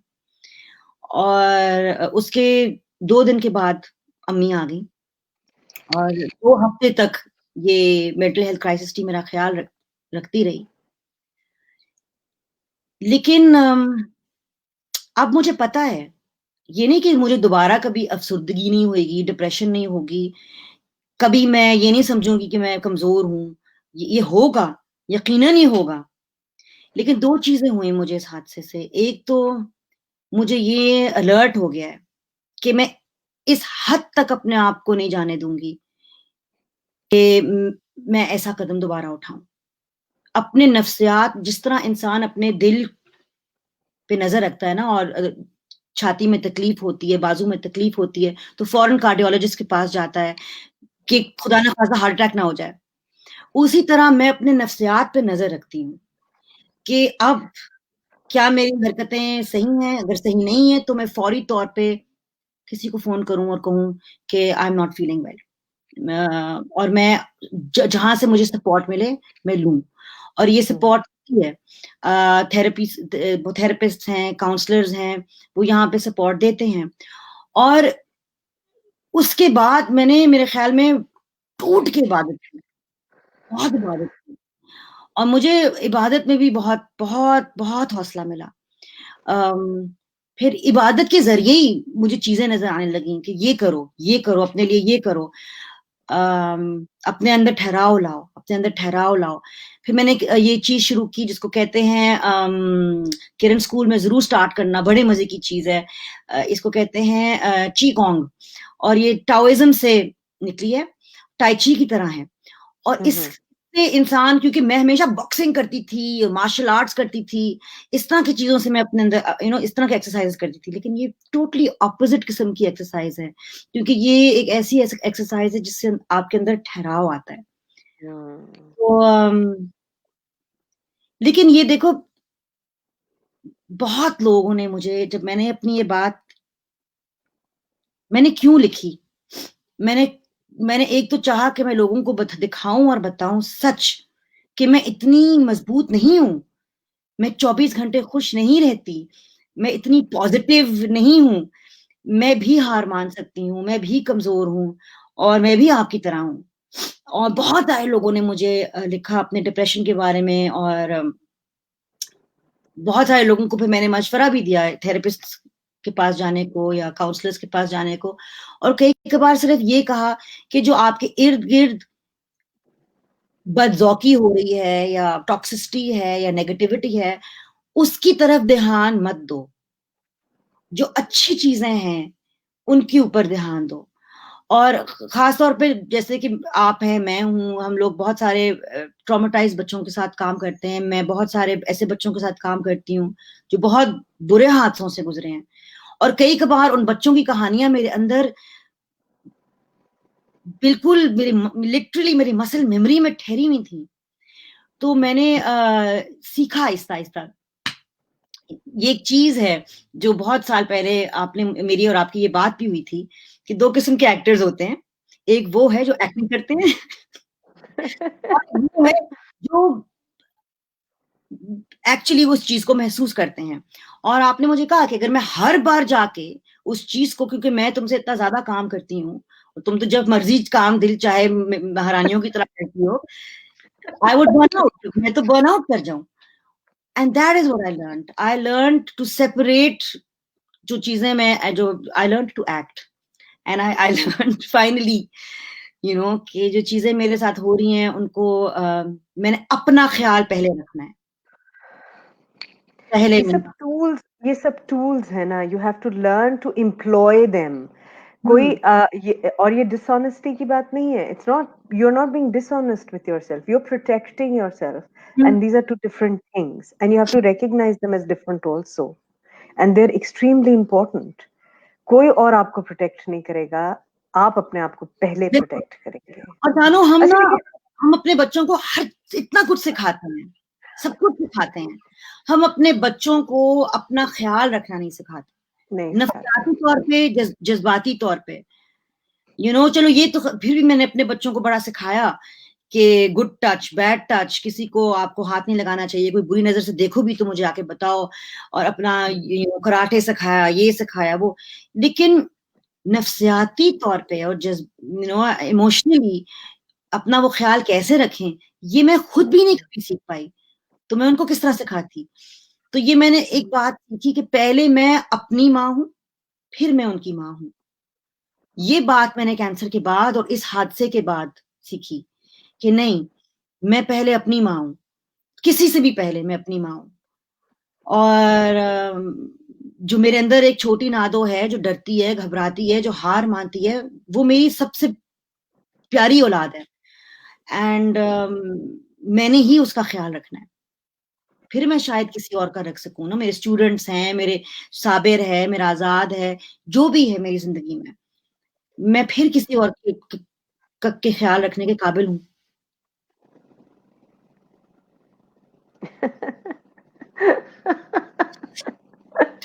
I miss those faces. I miss those faces. अच्छा, लेकिन एक तुम्हारा बहुत और बड़ा इंटरेस्टिंग सफर है, जो तुम्हारा अपने आप से कनेक्शन का एक सफर है, जो काफी अर्से पहले शुरू हुआ था, और तुम्हारी ये तलाश काफी अर्से पहले शुरू हुई थी। मसलन तुमने एक तो तुम 2-3 चीजें बड़ी डिफरेंट, हम सबसे बड़ी डिफरेंट थी तुम्हारी हमेशा से। You lived out in the open, you are not hesitant to share anything. In fact मैं हमेशा तुम्हें कहती थी you over share, I people don't need to know all this about you. है ना? इस तरह से we were extreme opposites. Complete opposites. But मगर तुम्हें उसका, तुमने हमेशा अपनी जर्नी शेयर करनी चाहिए। फिर एक तुम्हारी जर्नी थी जब तुम्हारे अपने बच्चे थे भी नहीं, and you had started adopting children, जिनके साथ तुम वक्त गुजारती थी, जिनकी ट्रेनिंग का तुम हिस्सा थी, जो शायद तुम्हारे साथ रहते नहीं थे, लेकिन तुम इमोशनली उनके लिए प्रेजेंट थी हर वक्त, तुम उनके एजुकेशन के लिए मौजूद थी। और अब तुम्हारी एक क्या नाम था उस बच्ची का? मार्टीना। अब वो कहाँ, इटली पहुंच गई है, यूनिवर्सिटी में, इटली में अब वो यूनिवर्सिटी जा रही है, माशाल्लाह माशाल्लाह। सो ऑल दीज पीपल, फिर जिन बच्चों के साथ तुम काम करती रही, वो ट्रॉमेटाइज्ड बच्चे भी थे, वो अब्यूज्ड बच्चे भी थे, और तुमने अपने आप को बाज़ दफा ओवर एक्सटेंड भी किया। तुम खुद नहीं भी प्रोटेक्टेड महसूस कर रही थी, लेकिन तुमने उनको प्रोटेक्शन महसूस करवाई। What was this need? ये क्या जरूरत थी कि तुम अपने आप को इतना एग्जॉस्ट, बाज़ दफा टू द पॉइंट ऑफ, क्योंकि मैंने देखा है तुमको, तुम एग्जॉस्ट कर देती थी अपने आप को, इमोशनली भी, फिजिकली भी। ये जरूरत क्या थी? मेरे ख्याल में 2 तरह के डिफेंस मैकेनिज्म्स होते हैं। एक वो इंसान है जो अपने इर्द गिर्द दीवारें खड़ा कर देता है और अपने आप को उन दीवारों के पीछे महफूज रखता है, और एक और इंसान है जो अपने आप को बाहर फेंक देता है और कहता है कि अगर मैं आग में छलांग मार दूं तो क्या होगा मेरा, मतलब क्या जाएगा मेरा, अब तो मैं जल ही रही हूँ। तो मेरे ख्याल में, क्योंकि बहुत छोटी उम्र में मेरे साथ जो हादसे हुए, जब मैं 4 साल की थी मेरे साथ पहली बार हादसा हुआ, फिर 7 साल की उम्र में, फिर बार-बार होते गए, और मेरा दिमाग जो था वो हमेशा फाइट और फ्लाइट है ना, तो वो तैयार था हादसात के लिए। हमेशा मेरा दिमाग तैयार रहता था कि कुछ बुरा होगा, कुछ बुरा होगा, कुछ बुरा होगा, कुछ कभी भी कुछ बुरा हो सकता है, और मैं इस बुरे को होने से रोक नहीं सकती, मैं अपने आप को बचा नहीं सकती, अगर होगा तो होगा। तो एक ये था, और दूसरा ये कि वो जो मैंने अपने आप को सिर्फ महफूज बच्चों में समझा, क्योंकि वो बच्चे, वो नादिया जब 4 साल की थी, 7 साल की थी, 9 साल की थी, मैंने वो देखा उनमें। मैं उस नादिया को तो नहीं बचा पाई, लेकिन इन बच्चों का तो मैं ख्याल रख सकती हूँ। और इनको मैं समझती थी, ये मेरा कुछ नहीं ले सकते थे। ये ना मुझे ये ना बुरी नज़र से मुझे देखेंगे, ये ना मुझे बुरी तरह से हाथ लगाना चाहेंगे। इनकी नीयत साफ है मेरी तरफ। मुझे एतबार सिर्फ़ बच्चों पे था। जो बड़े हैं, मेरे हम उम्र के हैं, जो भी हो मेरे हम उम्र के लोग, मुझे डर लगा रहता था इनसे कि या तो ये मेरे साथ बदनीयती करेंगे, या तो ये मेरा मज़ाक उड़ाएँगे, या इनके लिए मैं बहुत ज़्यादा हूँ, मैं पागल हूँ, मैं हँसती बहुत हूँ, मैं बोलती बहुत हूँ, मैं पागल ना दो तो कितनी पागल है। तो मैं उनकी जजमेंट से घबराती थी हमेशा कि ये कोई ना कोई जजमेंट मेरे पे ज़रूर वहाँ से आएगी, या कोई ना कोई बुरी चीज़ ज़रूर मेरे हम उम्र के लोगों से आएगी। तो मेरे लिए जब लोग कहते हैं कि मैंने इन बच्चों में के लिए बहुत काम किया, ये एक्चुअली उल्टा है। मैंने उन बच्चों का इस्तेमाल किया, उन बच्चों ने मेरा ख़्याल रखा।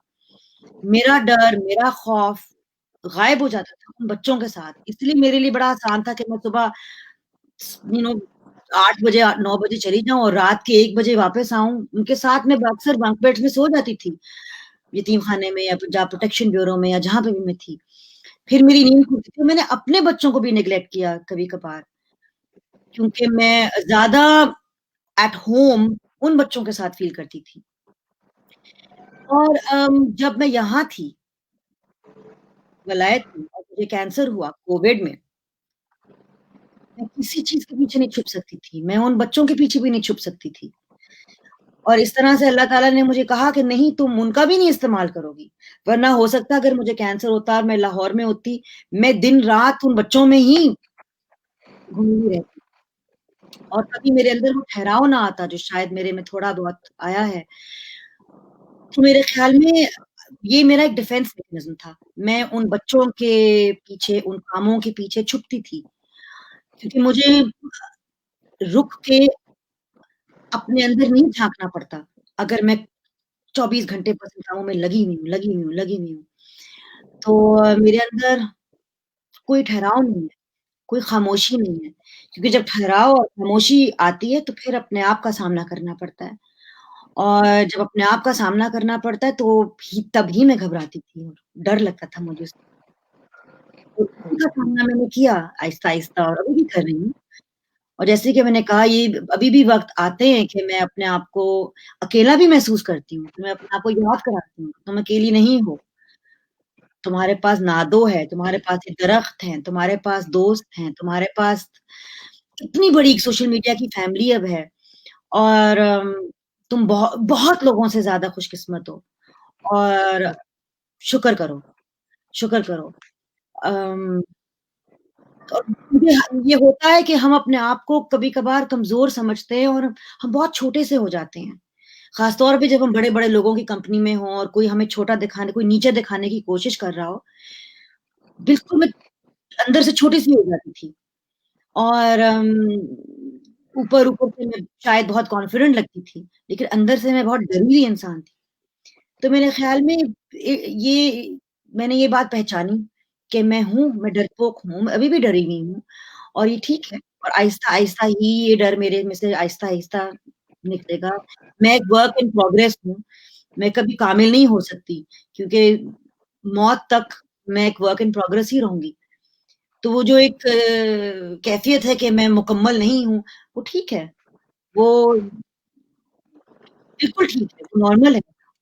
बल्कि अच्छी है। हुँ, शुक्र है कि मैं मुकम्मल नहीं हूँ। बिल्कुल, मुकम्मल कंप्लीशन तो जमूद है, ठहराव है। बिल्कुल, बिल्कुल, ठहरे रुक हुए पानी जाओ, में बिल्कुल, सड़ांध पैदा होती है। बिल्कुल, बिल्कुल, बहता बिल्कुल, और पानी होना हमेशा अच्छा होता है। आखिरी वक़्त तक सीखना है, और मैंने सीखा है, मैंने मैं सबसे ज़्यादा तो ख़ैर मैंने बच्चों से सीखा है।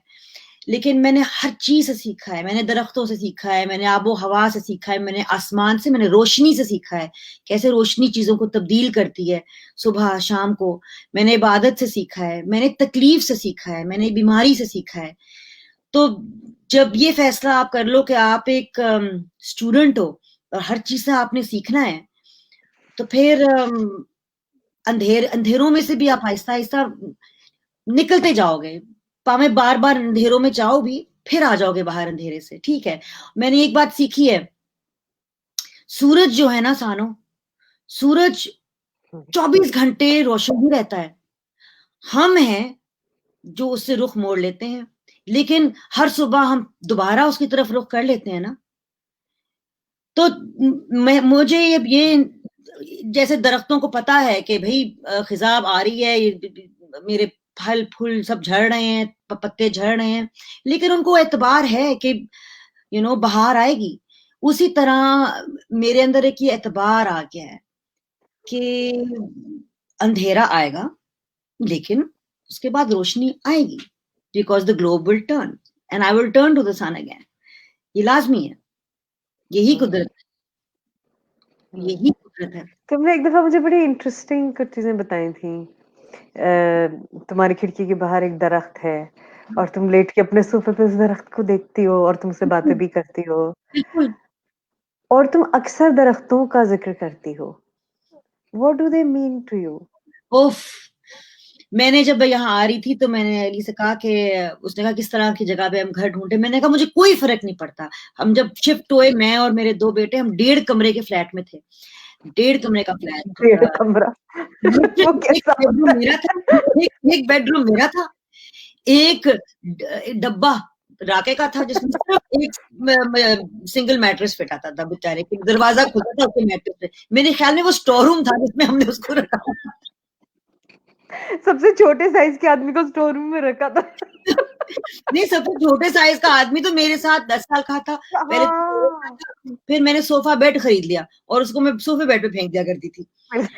मैंने कहा मुझे किसी चीज की जरूरत नहीं है, मुझे सिर्फ एक तो मैंने कोशिश करो कि मैं इनके साथ बाथरूम ना शेयर करूं, एक मोड अलग होनी चाहिए, और दूसरी चीज मुझे दरख्त की जरूरत है। खिड़की के बाहर दरख्त होने चाहिए। और अभी भी, अब तो मगरिब का वक्त है, अगर मैं अपना कैमरा मोड़ूं तो ये बाहर दरख्त ही दरख्त हैं। और अम्मी मुझे कहती हैं कभी कभी तुम्हें डर नहीं लगता रात को अकेले यहाँ दरख्त? तो मैं कहती हूँ नहीं, मेरे दोस्त हैं, सुबह उठती हूँ मैं, मुझे एक दिन नहीं लगा कि मैं अकेली हूँ यहाँ पे, क्योंकि ये दरख्त मेरे साथ थे। अब राकिब मार्च से, राकिब पाकिस्तान में है, वो यहाँ मेरे पास है भी नहीं, और लेकिन मेरे दरख्त मेरे साथ हैं। तो ये बहुत अच्छे दोस्त हैं, ये बहुत अच्छे दोस्त हैं, और इनसे मैंने ममता सीखी है, इनसे मैंने सीधा अपनी रीढ़ की हड्डी सीधी करना रखना सीखा है, इनसे मैंने सीखा है फ्लेक्सिबल होना। जब तूफान आता है तो मेरे ये दरख्त तूफान के साथ हिलते हैं, जैसे मैं कैमरे के बाहर हिल रही हूँ। तो ये मुकाबला नहीं करते तूफान का। मैंने बहुत कुछ सीखा है इनसे। तो और ये मुझे ऑक्सीजन देते हैं, मैं इनको कार्बन डाइऑक्साइड देती हूँ। हमारा बहुत एक म्यूचुअली बेनिफिशियल रिश्ता है, और ये एक दूसरे को बहुत स्पेस देते हैं। एक दरख्त जो है अगर दूसरे दरख्त के बीच में से भी गुजर रहा है तो वो उसको तोड़ता नहीं है, उसको मतलब तंग नहीं करता, हिलते हुए भी ऊपर एक दूसरे में ये नहीं टकराते। बहुत बहुत कुछ सीखा है मैंने इनसे। और ये इनमें चाहे कितनी भी बर्फ वाली सर्दी हो, कितना भी तूफान हो, कीड़े मकोड़े, दरख्त, कीड़े मकोड़े, ये चिड़ियां, गुलहरियां, हर किस्म की चीज इनमें घर बसाई हुई है। तो मैं अक्सर इनसे टेक लगा के बस इनके साथ बैठ जाती हूँ, और they're wonderful, just wonderful। और हम लोग पिछली दफा भी बात कर रहे थे ना कि बहुत सारे लोग भी होते हैं जो दरख्तों जैसे होते हैं। Like I always feel my father's was like a tree, is still like a tree. Even after he's gone, I can still वो ठंडी छांव आप महसूस बिल्कुल, करते हैं। बिल्कुल। और जो लोग उसमें बसते थे वो फ्लरिश कर रहे हैं, वो some people, there are people that are like they are, and like a tree throws its seeds everywhere, it scatters its seeds everywhere, and that's the way, same way हमारे अम्मी अब्बू का जो खून है, मेरे अब्बू का जो खून है, मेरी अम्मी का जो खून है, मेरी नानी का जो खून है, वो ही मेरे दिल को अलाइव रखता है, वो ही मेरे अंदर से गुजरता है। उसमें मेरे मेरी नानी, my नानी is alive in my blood, in me, her genetic memory is alive in me, and I think that that is the way they scatter their DNA, and they, and they leave it, for in all of us, and also in memory. Memory is such a beautiful thing. मुझे मेरे छोटे ने एक बार कहा था कि आपको पता है माँ, जो लोग पीछे मुड़ के जिंदगी गुजारते हैं ना, उनके सिर्फ जिस्म आगे जाते हैं, वो खुद नहीं आगे बढ़ते, ज़ॉम्बीज की तरह होते हैं वो, आप पीछे ना हमेशा देखा करें। और मुझे एहसास हुआ कि एक बहुत बड़ी बेड़ी, चेन, नॉस्टैल्जिया है। हाय लाहौर, हाय बचपन, हाय वो दिन। ये जो नॉस्टैल्जिया है, I agree completely. बजाय ये कि मैं इसको बेड़ी बनाऊं, मैं कहूँ कि हाँ कितनी खूबसूरत चीज थी, इसकी वजह से मैं यहाँ पहुंची हूँ, यहाँ अब देखो कितनी अच्छी चीज है, क्योंकि यहाँ से आगे निकलूंगी मैं। और ये बात बहुत जरूरी है कि हम अपने माजी को बेड़ी ना बना लें, और कि वो हमें पीछे ही खींचता रहे। और नॉस्टैल्जिया एक बहुत खतरनाक चीज है, क्योंकि ये खूबसूरत चीज है, शायरी में भी इस्तेमाल होती है, रोमांस भी है इसमें, लेकिन ये एक बेड़ी भी बन सकती है। तो इट्स समथिंग बनती है बिल्कुल, ज्यादातर। नोइंग बिल्कुल, हिस्ट्री इज वन थिंग, आपको बिल्कुल, अपनी तारीख जरूर पता होनी चाहिए, तारीख की गलतियां भी पता होनी चाहिए, जहां रास्ता भटक गए वो भी पता होना चाहिए, लेकिन बिल्कुल, वहां रह थोड़ी सकते हैं, रहना तो आज में पड़ेगा।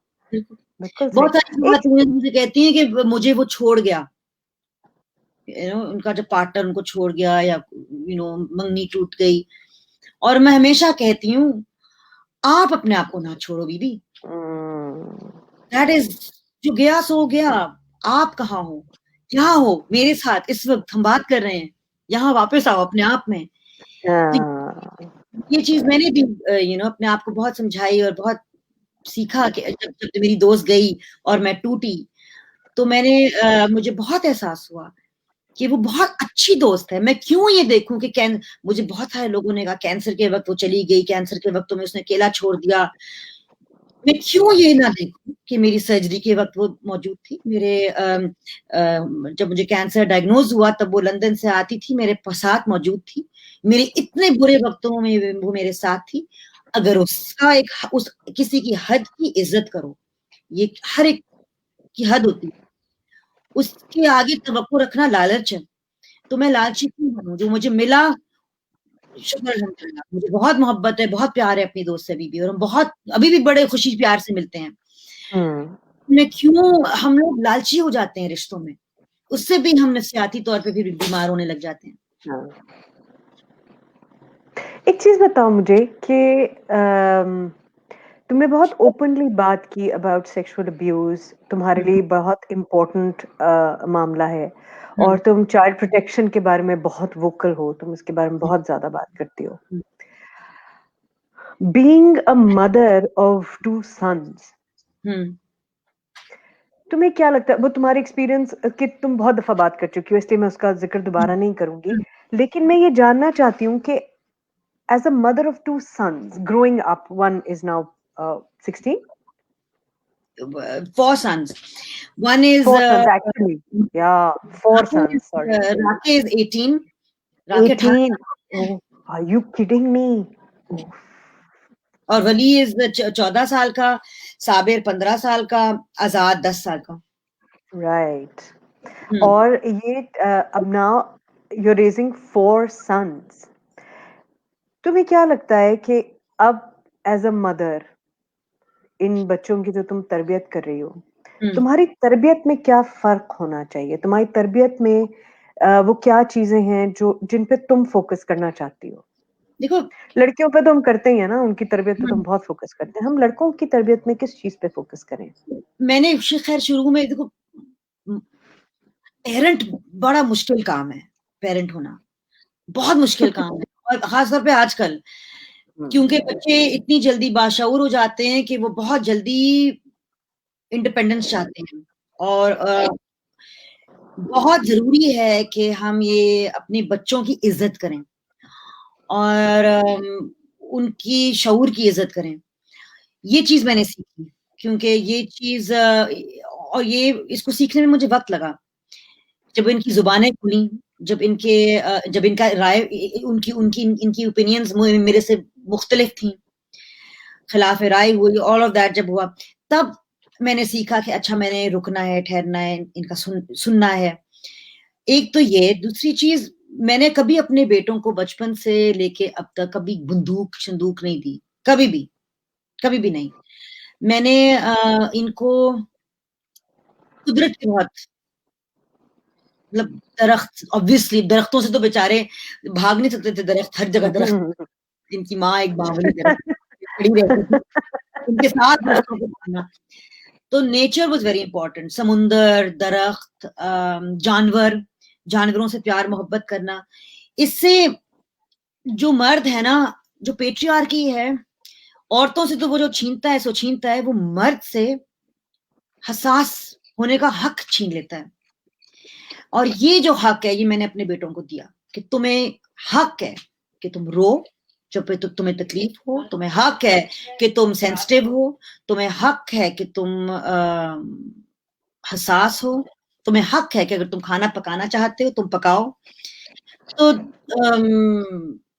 I think it was very important for me, एक तो ये कि मैं अपने बच्चों को ये हक दूं।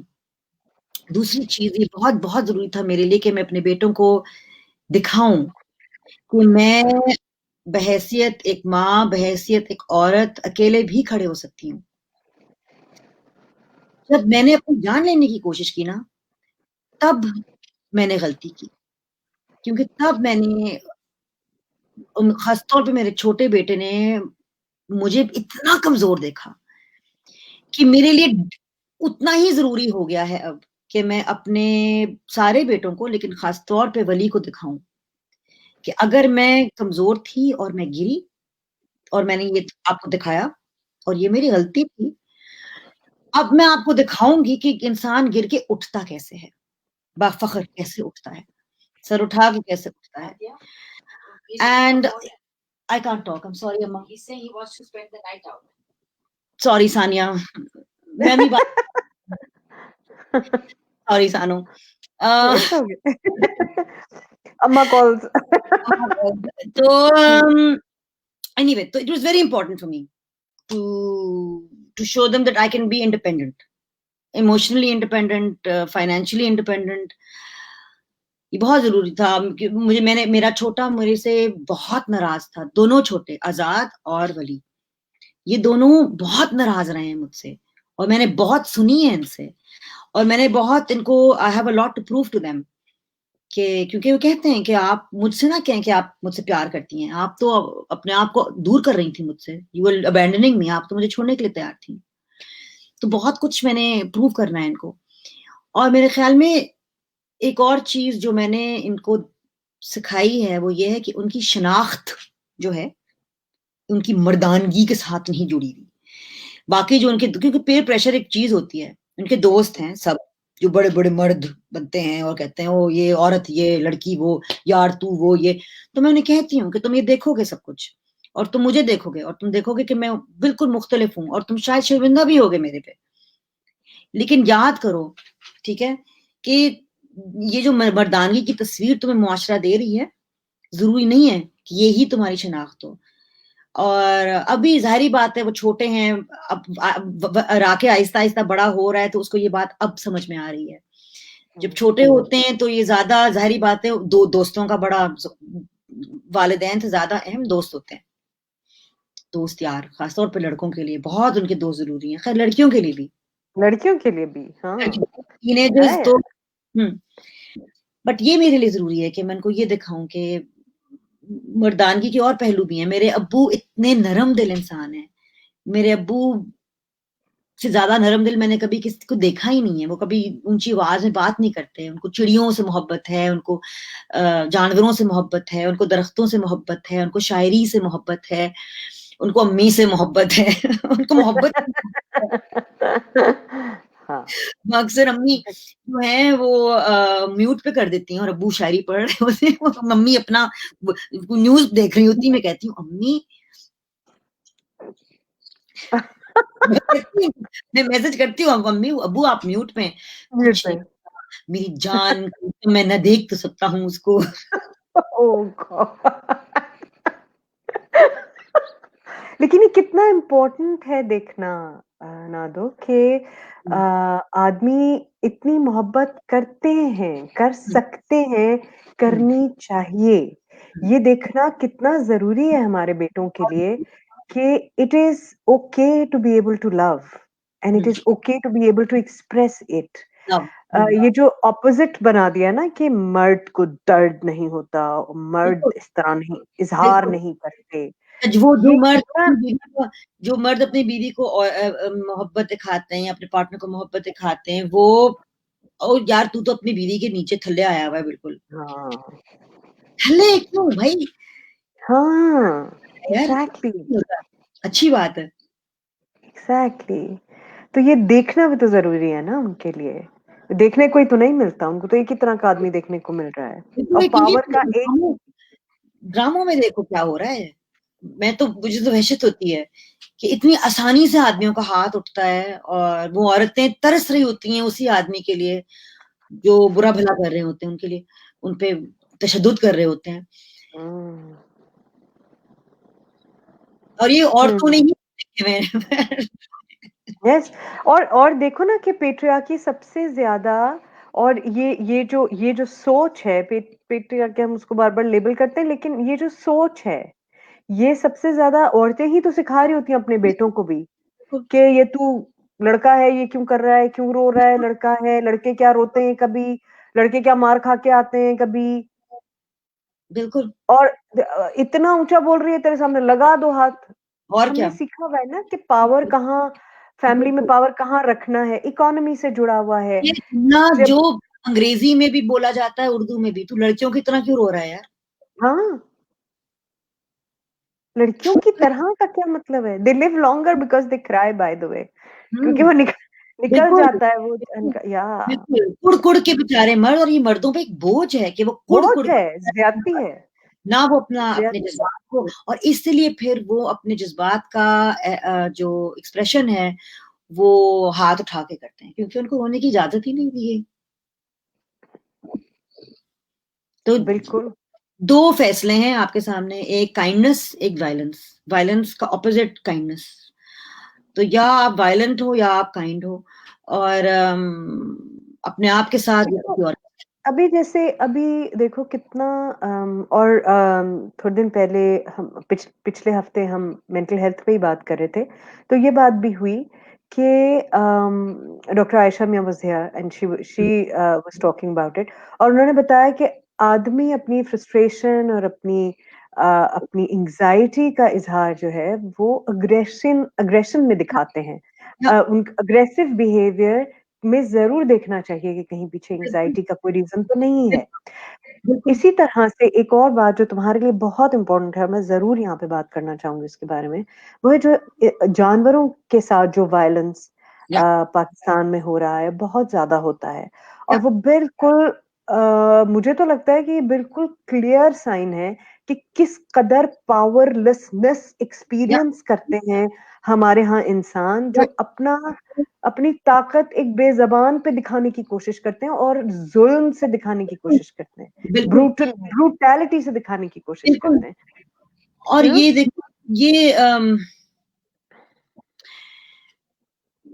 कल्चर 2 किस्म के हो सकते हैं। जैसे कि मैंने कहा, हम या तो फैसला करें कि हम अपने कल्चर में वायलेंस की ज़ुबान इस्तेमाल करेंगे।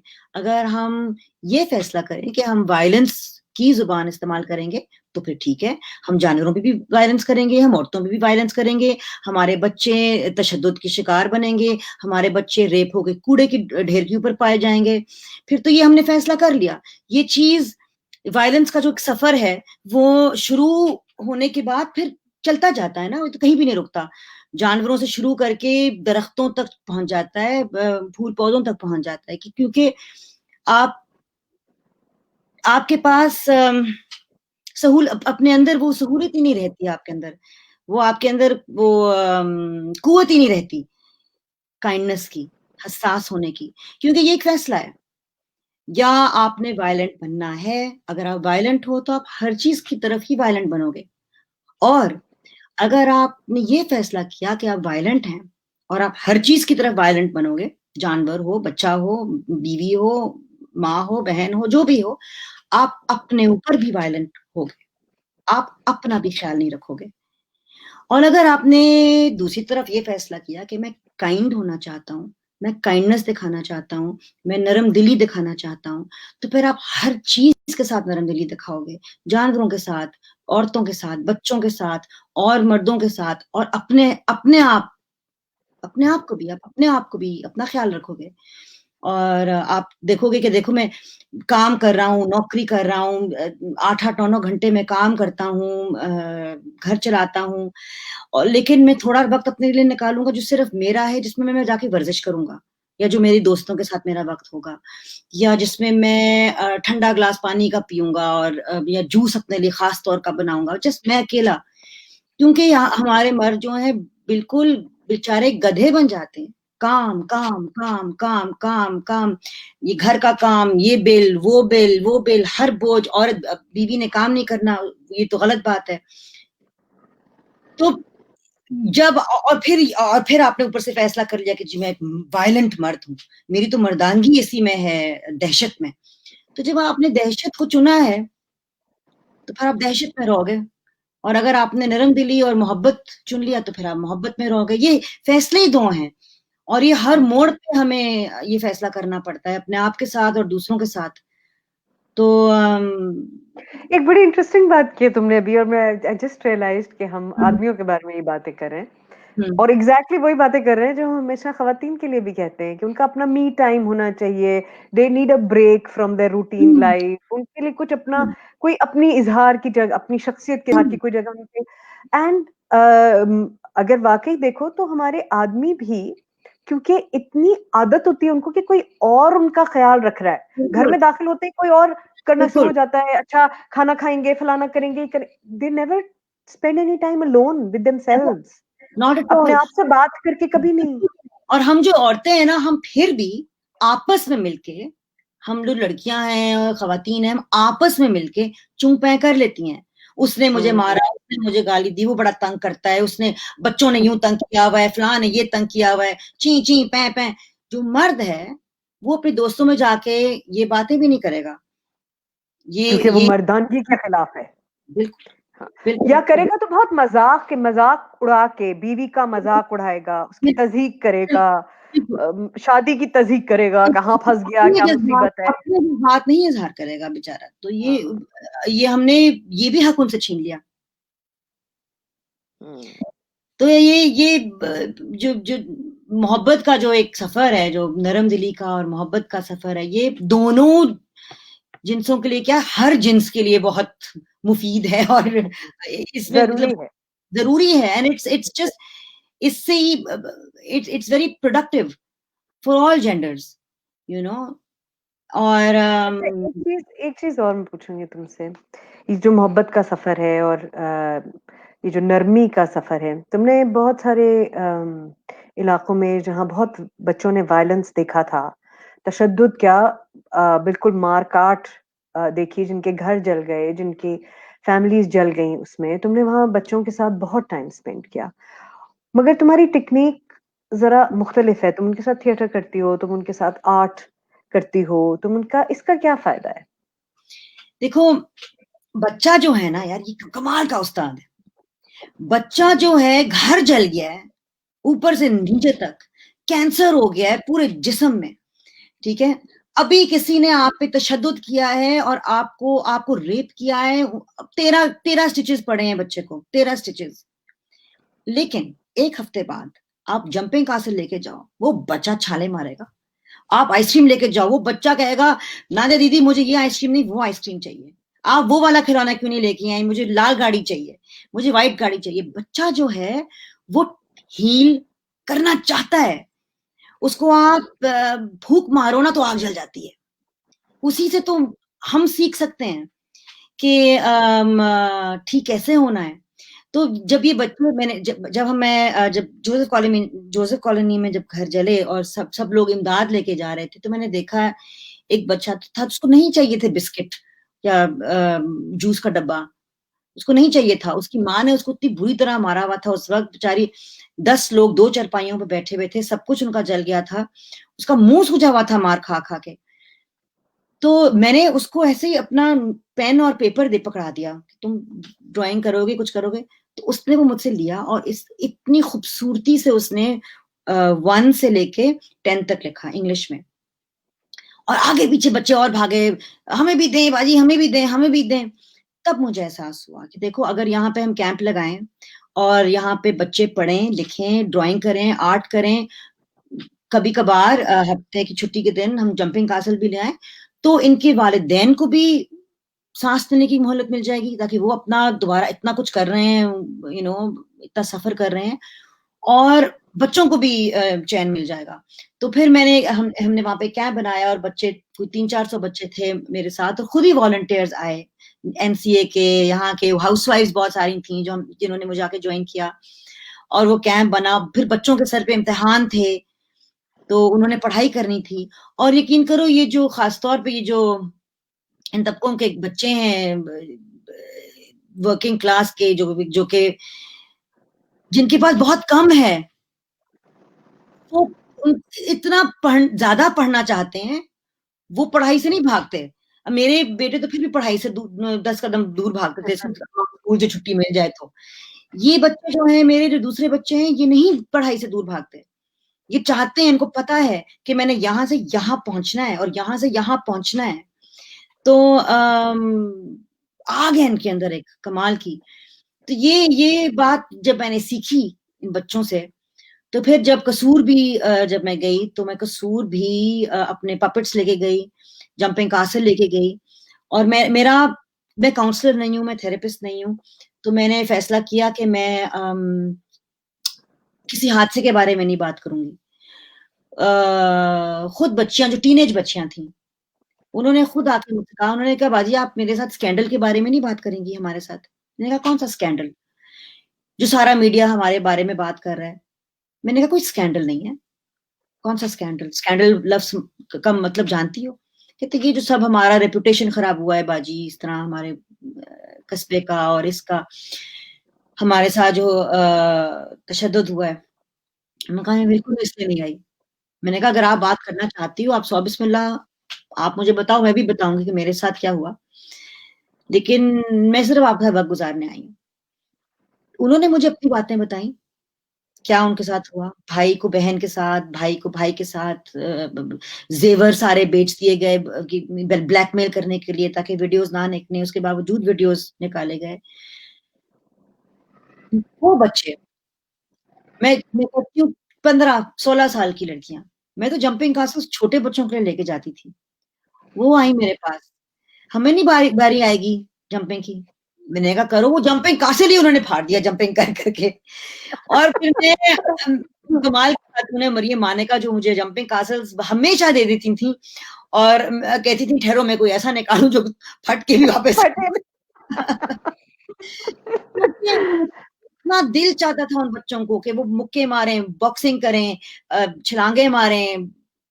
इतनी एनर्जी थी उनमें, इतना गुस्सा है उनमें, इतना गम है उनमें, और ये ऐसे ही निकलता है।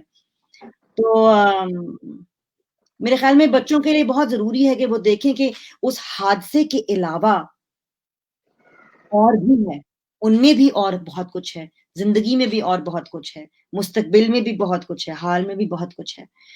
उसकी तरफ अगर हम बच्चों का ध्यान ले जाएं, तो फिर अभी देखें ताहिरा हसन ने जो एक मौजज़ा खड़ा कर दिया खेल में, क्या कमाल की वो बच्चियां जिम्नास्ट हैं मच्छर कॉलोनी की, कमाल। और वो इतनी शैतान है, इतनी शैतान है। बच्चा ओह, पटाखियां छोटी छोटी, एंड क्या मेहनत करती हैं। वाह, और कुछ भी नहीं है, पता है, कुछ तायरा's made all of that out of nothing, कुछ भी नहीं है। वो एक शेड है वाह, जिसमें ये एनर्जी, ये टैलेंट और क्या डेडिकेशन है। ब्रिलियंट। और जब वो बच्चे आते हैं ना, तो वो बैठते नहीं है चैन से, मतलब उनको बिठाना भी मुश्किल होता है। और अब उन बच्चों को तुम देखो, क्या बात है यार, क्या रेजिलियंस होती है बच्चों के अंदर।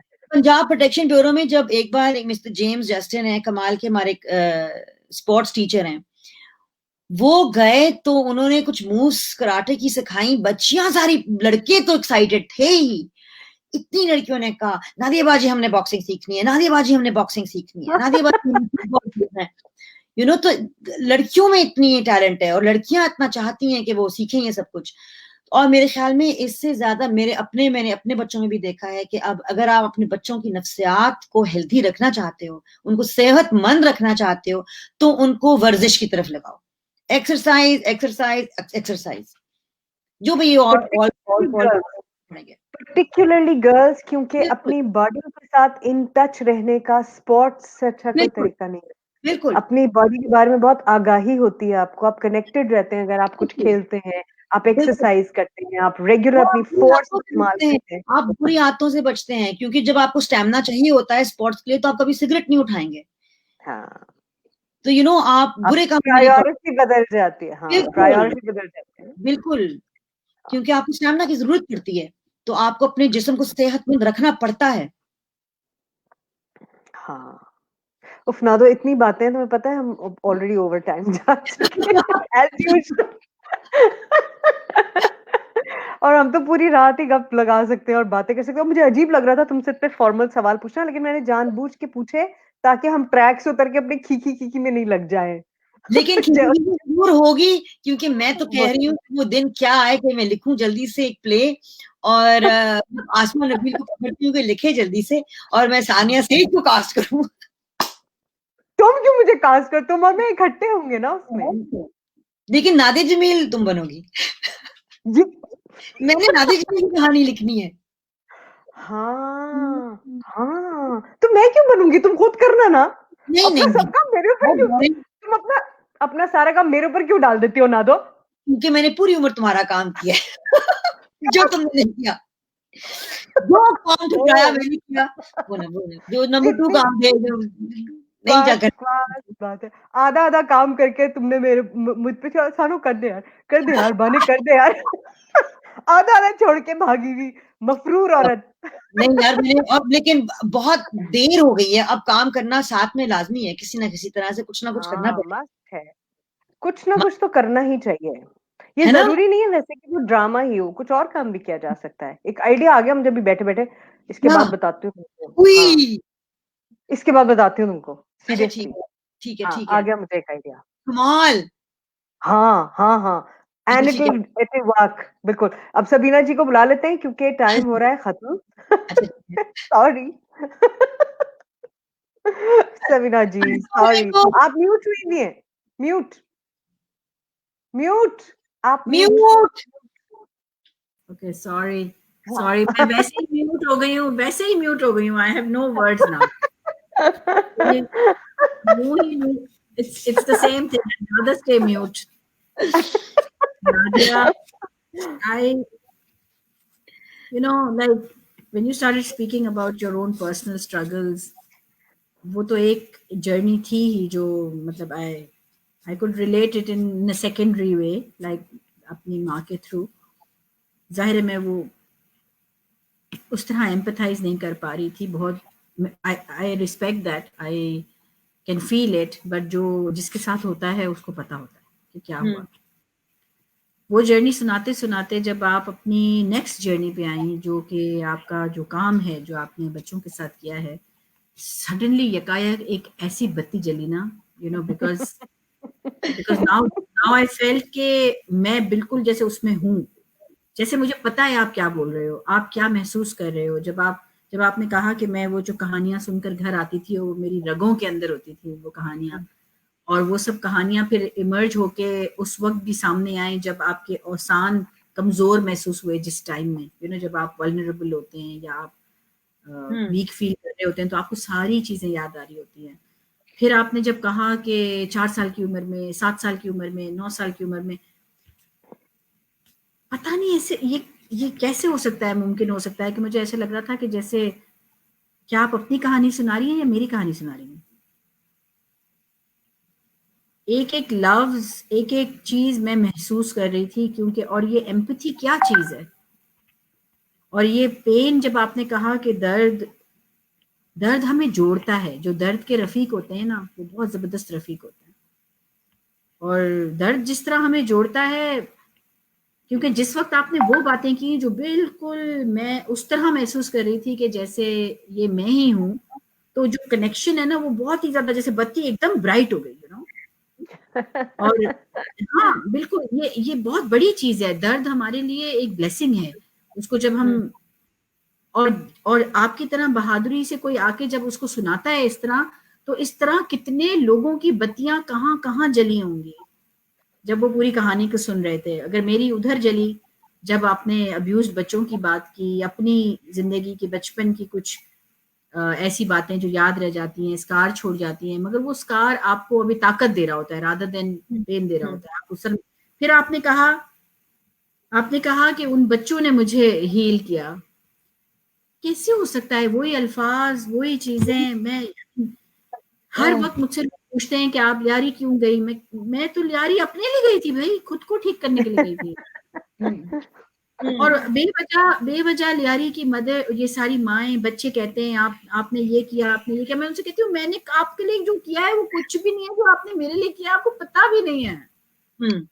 अगर मैं नहीं आती तो मैं हील ही नहीं होती, आपको अंदाजा ही नहीं है। मेरी रग रग, एक एक रुआ रुआ उनका एहसान मानता है। और everything that you were saying was just like, वो कहते हैं ना ठा करके सीने पे जो लगता है ना, इस तरह हर बात लग रही थी। उफ Nadia, I just have to say this, I have fallen in love with you. I want you to know, I'm really serious. And वो कहते हैं कि मोहब्बत की खातिर आपने मोहब्बत की बात की। मेरी जिंदगी का एक ही मिशन है कि किसी तरह यहाँ काइंडनेस और मोहब्बत इस्टेब्लिश हो। और पूरा स्कूल का करिकुलम क्या, जो काम है क्या, अगर उसमें मोहब्बत नहीं है तो उसको पैकअप करो और चलो, जरूरत ही नहीं, कोई फायदा ही नहीं।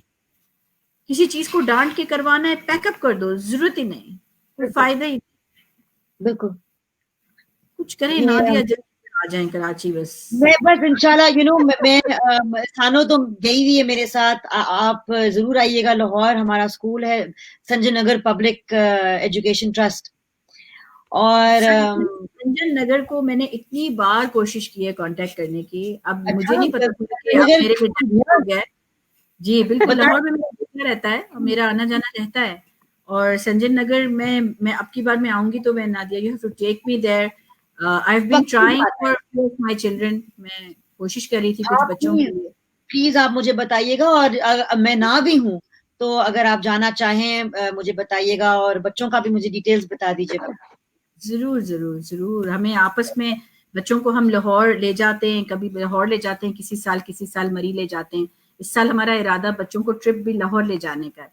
ओह excellent, you have to go। हाँ बिल्कुल जाएं। लाहौर में दो जितने, एक तो सानो संजय नगर जो कि काफी अरसे से as you know and it's a fantastic space, अब तो कॉलेज लेवल पे चला गया है, और इट्स अ ब्रिलियंट स्पेस। और ये एक बहुत एक सेक्युलर स्पेस है, क्योंकि इस लिहाज से, क्योंकि जो यमुनाबाद का एरिया है इट वाज एन एरिया जहाँ पे it was fundamentally a Christian area.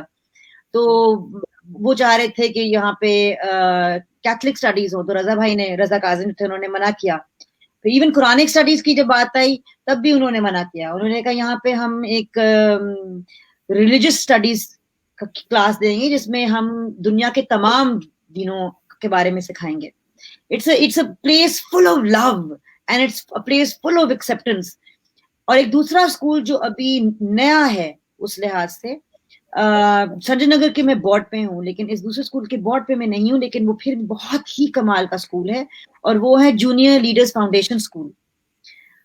वो भी इट इज अनबिलीवेबल, अनबिलीवेबल। और क्या वो बच्चियां तब्दील हुई हैं वहां पे, वो क्या कमाल की जगह है। और वो भी एक गोडाउन में स्कूल बना था, गोडाउन में। और उस गोडाउन में ये बच्चियां जो हैं, ये वो बच्चियां हैं जो लोग कहते हैं ना कि उनको इर्तिका का इंतजार है, एवोल्यूशन का इंतजार है, या रेवोल्यूशन का इंतजार है। अरे भाई ये तो हो रहा है, ये हो चुका है। इन जगहों में और इन बच्चों में, किरण में या खेल में या संजय नगर में और ये जूनियर लीडर्स फाउंडेशन स्कूल में ये इर्तिका हो, it is happening and it is on it's way and it's unstoppable. I'm so blown away, mashallah. It was so lovely listening to you. We'll have to bring you back once again. Yes, Please, I belong to you. Thank you so much. Thank you so much. Sania, thank you for bringing Nadia. Oof. मैंने तो ऐसे ही सानिया को कहा था, मैंने कहा सानिया नादिया आ सकती है. हाँ. सानिया को पता है, सानिया कहेगी ना तो आंखें बंद करके यहाँ से छलांग मारो, तो मैं कहूंगी ठीक है. मैं सोते में कहूंगी ना तो उठ जा लाइव सेशन है, कहेगी ओके. जानू की मैं बहुत बड़ी फैन हूँ और मतलब she is my friend, my sister, my mentor, and I always say the yin to my yang. She's my better half. मैं अभी को नहीं खाने को introduce करूँगी. Haven't you been hearing this a lot from many people, huh?